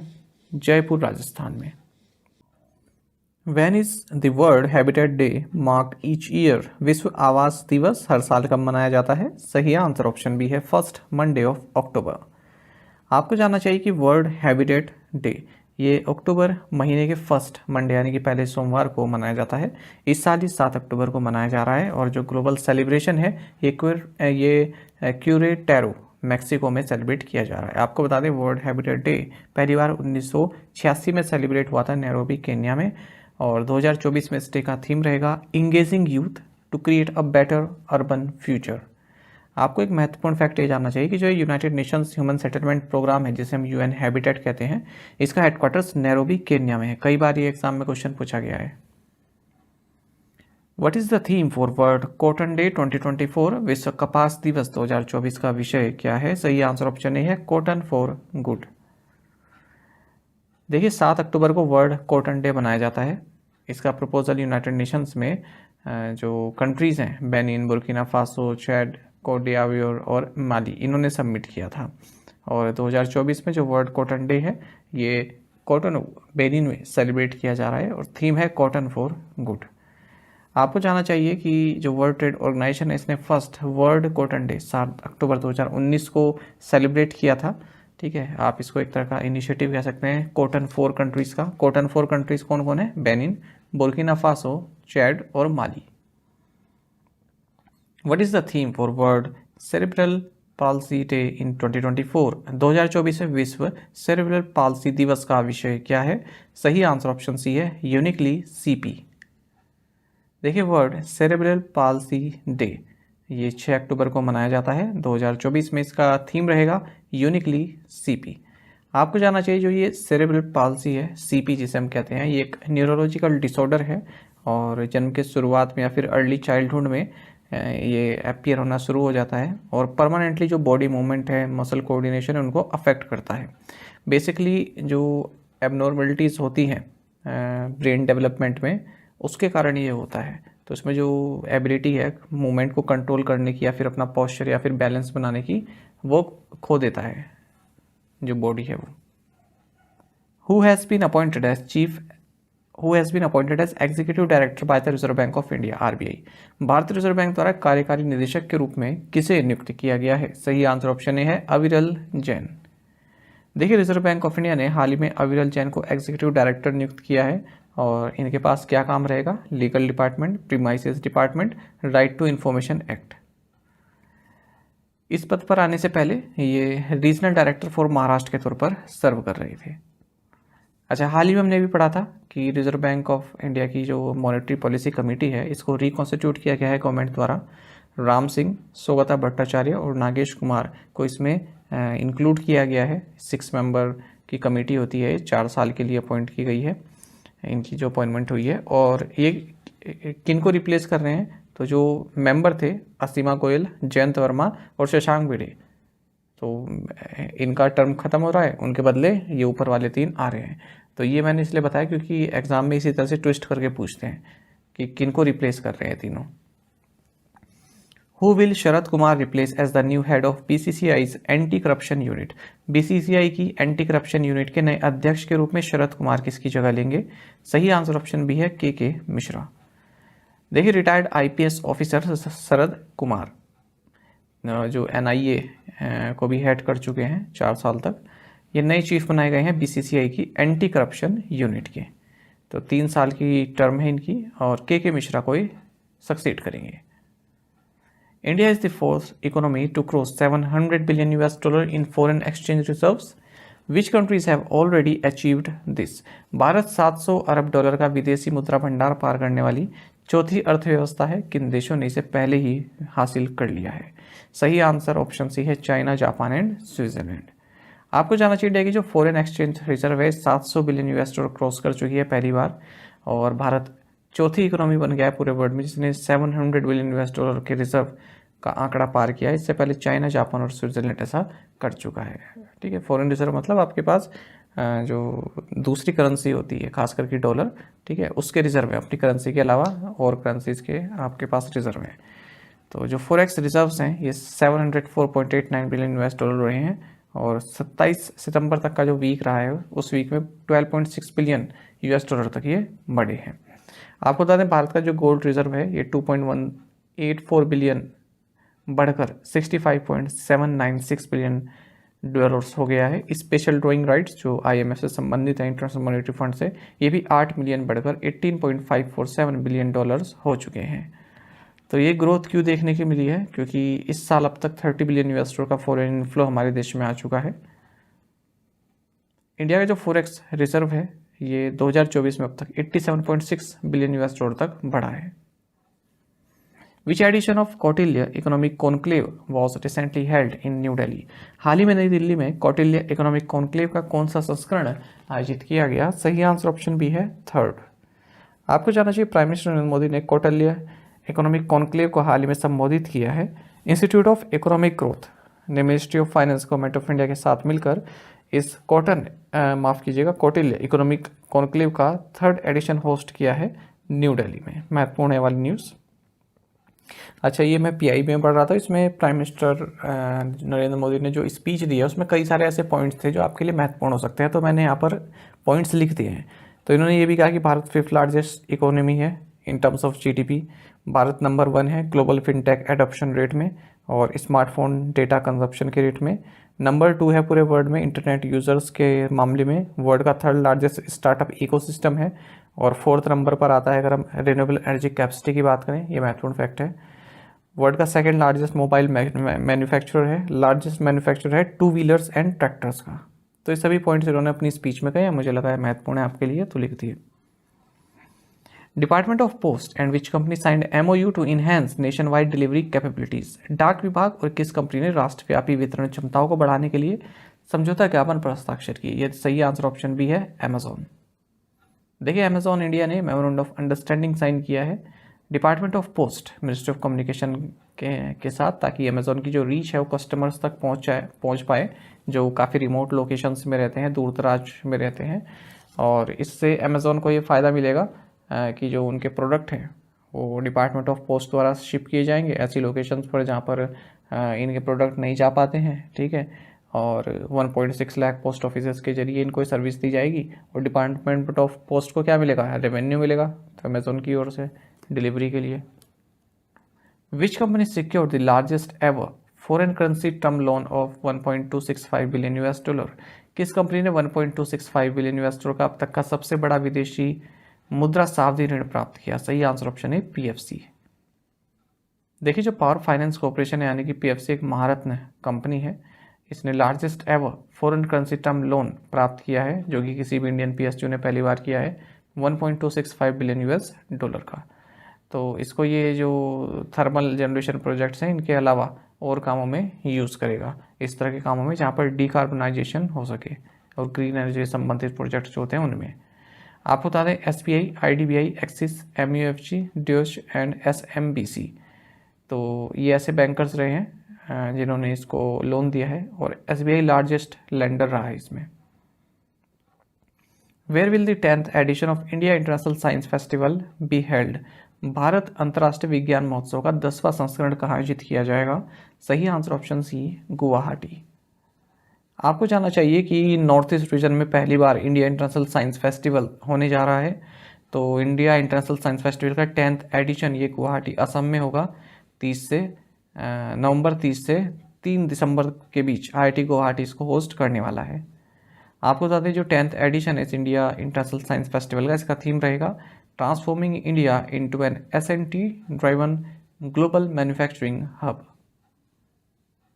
Where were the flight tests of the 4th generation Washourets conducted by DRDO? DRDO द्वारा चौथी पीढ़ी के Washourets का उड़ान परीक्षण कहाँ किया गया? सही आंसर ऑप्शन सी है, Pokhran field firing ranges, Rajasthan. देखिए defence research and development organisation यानी कि DRDO, इन्होंने 3 फ्लाइट टेस्ट किए हैं 4th generation very short range air defence system, जिसे आप VSHORADS बोलते हैं। कहाँ पर? Pokhran field firing ranges, Rajasthan में। तो ये जो VSHORADS या फिर वशोरेट्स है, ये man portable air defence system है और रिसर्च सेंटर इमारत द्वारा इसको डेवलप और डिज़ाइन किया गया है। Nepal, India and Bangladesh signed a ट्रिपार्टाइट agreement for which purpose? Nepal, Bharat और बांग्लादेश के बीच किस उद्देश्य से त्रिपक्षीय समझौता हुआ है? सही आंसर ऑप्शन डी है, क्रॉस बॉर्डर इलेक्ट्रिसिटी ट्रेड। देखिए नेपाल, इंडिया और बांग्लादेश इन्होंने एक ट्रिपार्टाइट एग्रीमेंट साइन किया है क्रॉस बॉर्डर इलेक्ट्रिसिटी ट्रेड के लिए। As per the agreement Nepal will export its surplus electricity to Bangladesh via India. तो भारत के जरिए बांग्लादेश को नेपाल अपनी जो सरप्लस इलेक्ट्रिसिटी है वो भेजेगा 15 जून से 15 नवंबर के बीच में हर साल। India will make arrangement to supply electricity from Nepal to Bangladesh. In the first phase, Nepal will export 40 megawatt of hydro electricity to Bangladesh via Indian territory. तो तारों से ही जाएगी इलेक्ट्रिसिटी, तो भारत को भी उसका सेटअप करना पड़ेगा। बांग्लादेश कैसे जाए? नेपाल से आएगी पहले, फिर भारत में आएगी, फिर वहाँ से बांग्लादेश में जाएगी। Which country will host the kho kho world cup 2025? Kho kho विश्व कप 2025 की मेजबानी कौन सा देश करेगा? सही आंसर ऑप्शन ए, इंडिया। आपको जाना चाहिए kho kho federation of India KKFI और इंटरनेशनल खो खो फेडरेशन, इन्होंने अनाउंस किया है कि पहला खो खो वर्ल्ड कप ये भारत में होगा 2025 में, और इसमें 6 कॉन्टिनेंट से 24 कंट्रीज पार्टिसिपेट करेंगी और 16 मेंस और 16 ही वीमेंस टीम्स इसमें पार्टिसिपेट करने वाली है, यानी कि 32 टीम्स उसमें पार्टिसिपेट करेंगी। Kho kho federation of India की बात करें तो इसके प्रेसिडेंट सुधांशु मित्तल हैं, कई बार आप डिबेट में देखते भी होंगे न्यूज़ चैनल पर, बीजेपी प्रवक्ता है। और जो 2024 नेशनल खो खो चैंपियनशिप है ये दिल्ली में हुई थी, इसको महाराष्ट्र ने जीता था मेंस एंड वीमेन कैटेगरी में। तो ये एक एडिशनल पॉइंट है, याद रखिएगा। अच्छा, खो खो टीम में 12 प्लेयर्स होते हैं, पर जब खेला जाता है तो केवल 9 प्लेयर्स हर एक साइड से जो है फील्ड पर खेलता है। Which country did India defeat to win the bronze medal in the Asia Pacific padel cup? भारत की पैडल टीम ने एशिया पैसिफिक पैडल कप में किस देश को हराकर कांस्य पदक जीता? सही आंसर ऑप्शन बी, मलेशिया। देखिए पहली बार भारत इस तरह के टूर्नामेंट में अपीयर हुआ है, ठीक है, एशिया पैसिफिक रीजन में। इंडिया का ये जो पैडल टीम है इसने 3रा स्थान प्राप्त किया है एशिया पैसिफिक पैडल कप, जो कि बाली इंडोनेशिया में हुआ है। तो भारत ने मलेशिया को 3-0 से हराया और ब्रॉन्ज मेडल जीता है। टूर्नामेंट को इंडोनेशिया ने जीता, जिन्होंने फिलीपींस को हराया, यानी कि इंडोनेशिया पहले नंबर पर रहा, दूसरे पर फिलीपींस, तीसरे पर भारत। तो पैडल क्या होता है? आप इसको कह सकते हैं कि बैडमिंटन, स्क्वैश और टेनिस, इन तीनों का एक आप मेल कह सकते हैं, ठीक है। जैसे स्क्वैश खेला जाता है ना, एक रूम टाइप का होता है, वो चैम्बर टाइप का, ऐसे ही है उसमें भी। और जैसे रैकेट में जब आप रैकेट खेलते हैं बैडमिंटन, तो उसमें आप वो देखते हैं, नेट देखते हैं, वो नेट भी इसमें लगा रहता है। स्क्वैश की तरह जो है बॉक्स भी बना रहता है, ठीक है। और बैडमिंटन की तरह ही इसको शॉट मारते हैं इसमें, माफ़ कीजिएगा, उसकी तरह, टेनिस की तरह। तो तीनों का मिल है, मुझे भी नहीं मालूम था, मैंने यूट्यूब पर देखा तो काफ़ी इंटरेस्टिंग लगा, मतलब इसको देखने में काफ़ी खेलने में काफ़ी मज़ा आता होगा इसको। Which country will host 2026 Commonwealth games? 2026 राष्ट्रमंडल खेलों की मेजबानी कौन सा देश करेगा? सही आंसर ऑप्शन सी है, स्कॉटलैंड। देखिए ग्लासगो जो कि स्कॉटलैंड में, ये 2026 कॉमनवेल्थ गेम्स जो कि 23वें कॉमनवेल्थ गेम्स होने वाले हैं, इनको होस्ट करेगा। स्कॉटलैंड की गवर्नमेंट ने इसको मंजूरी दे दी है। एक्चुअली ऑस्ट्रेलिया का जो स्टेट है विक्टोरिया, पहले ये इस स्पोर्ट को होस्ट करने वाला था, लेकिन काफ़ी कॉस्ट इसकी जा रही थी, तो उन्होंने अपने हाथ खड़े कर दिए। ये 4th कॉमनवेल्थ गेम्स होंगे जो स्कॉटलैंड में होंगे। इससे पहले 1970, 1986 और 2014 के गेम्स स्कॉटलैंड में हो चुके हैं। 2014 के तो ग्लासगो में हुए थे और 1970 और 1986 के एडिनबर्ग में हुए थे। तो क्वेश्चन इस तरह से बन सकता है कि स्कॉटलैंड की कौन सी सिटी इन गेम्स को होस्ट करेगी, एडिनबर्ग, ग्लासगो, 2 और ऑप्शन आपको मिल जाएंगे। अगर हम कॉमनवेल्थ गेम्स की बात करें तो हर 4 साल में होते हैं 1930 से ही। और आपको बता दें Australia, Canada, England, India, Jamaica, Malaysia, New Zealand, Scotland and Wales इनको होस्ट कर चुकी है। लास्ट टाइम जब हुए थे बर्मिंघम में हुए थे 2022 में। अच्छा, भारत ने भी इनको होस्ट किया एक ही बार, दिल्ली में 2010 में किया था भारत ने होस्ट। विजेता बैच जो कि बैंकिंग एवं स्पेशल बैच है, ये हमारा कंप्लीट अवेलेबल है करंट अफेयर्स फंडा ऐप पर। इसे आप देख सकते हैं, डाउनलोड कर सकते हैं। कंप्लीट मटेरियल 30 वीडियो लेक्चर्स हैं और 30 पीडीएफ्स हमने इसमें प्रोवाइड कराई हैं। कंप्लीट बैंकिंग अवेयरनेस के साथ साथ इंडियन इकोनॉमी के की कंसेप्ट भी इसमें डिस्कस किए गए हैं। इंश्योरेंस का पूरा एक डेडिकेटेड चैप्टर इसमें अवेलेबल है। डेमो लेक्चर्स देखना चाहते हैं वो भी हमारी करंट अफेयर्स फंड ऐप पर आपको स्टार्टिंग के 2 लेक्चर्स का डेमो पीडीएफ और वीडियोस मिल जाएगा। केवल 399 की कॉस्ट पर आपको 1 साल की वैलिडिटी के साथ ये कोर्स प्राप्त होता है। सब कुछ आप इसमें डाउनलोड कर सकते हैं इस कोर्स से संबंधित। तो आपको करंट अफेयर्स फंड ऐप पर यह कोर्स मिल जाएगा। वहीं यदि आप हमारे daily current affairs PDF, weekly PDF, monthly PDF और हर महीने के banking and economic awareness PDF चाहते हैं तो करंट अफेयर्स फंडा का 1 ईयर मेंबरशिप प्लान आप ज्वाइन कर सकते हैं, जिसका लिंक आपको वीडियो के डिस्क्रिप्शन में या फिर फर्स्ट कमेंट में मिल जाएगा। आपको बता दें इस 1 ईयर मेंबरशिप प्लान के तहत जितना भी हमारा पीडीएफ कंटेंट है वो हम आपको 1 साल तक के लिए प्रोवाइड करते रहते हैं, जिसे आप डाउनलोड कर सकते हैं, प्रिंट आउट भी निकलवा सकते हैं। इसके लिए चाहे तो आप करंट अफेयर्स फंडा ऐप को यूज़ कर सकते हैं या फिर अपने लैपटॉप या सिस्टम की मदद से वेब लॉगिन भी कर सकते हैं। कोई भी आपका एग्जाम हो, banking, SSC, railway, state, PCS, जहाँ पर भी जनरल अवेयरनेस या करंट अफेयर्स पूछे जाते हैं, सभी एग्जाम्स के लिए हमारा पीडीएफ कंटेंट काफ़ी यूजफुल है। इसमें हम आपको कैटेगरी वाइज क्विज भी प्रोवाइड करा रहे हैं। तो एक बार अगर आपने हमारे करंट अफेयर्स पढ़ लिया, उनके बाद इन क्विज को अटेम्प्ट किया तो यकीन मानिए आपका करंट अफेयर्स सेक्शन काफ़ी स्ट्रॉन्ग हो जाएगा, काफ़ी अच्छा आप स्कोर कर पाएंगे अपने आने वाले एग्जाम में। तो लिंक वीडियो के डिस्क्रिप्शन में या फिर फर्स्ट कमेंट में आपको मिल जाएगा, वहाँ से आप बाय कर सकते हैं। ये हमारा कस्टमर केयर नंबर है, इस पर आप कॉल भी कर सकते हैं या फिर व्हाट्सएप करके भी हमारे कोर्स से संबंधित कोई भी जानकारी चाहते हैं तो प्राप्त कर सकते हैं 4481691188।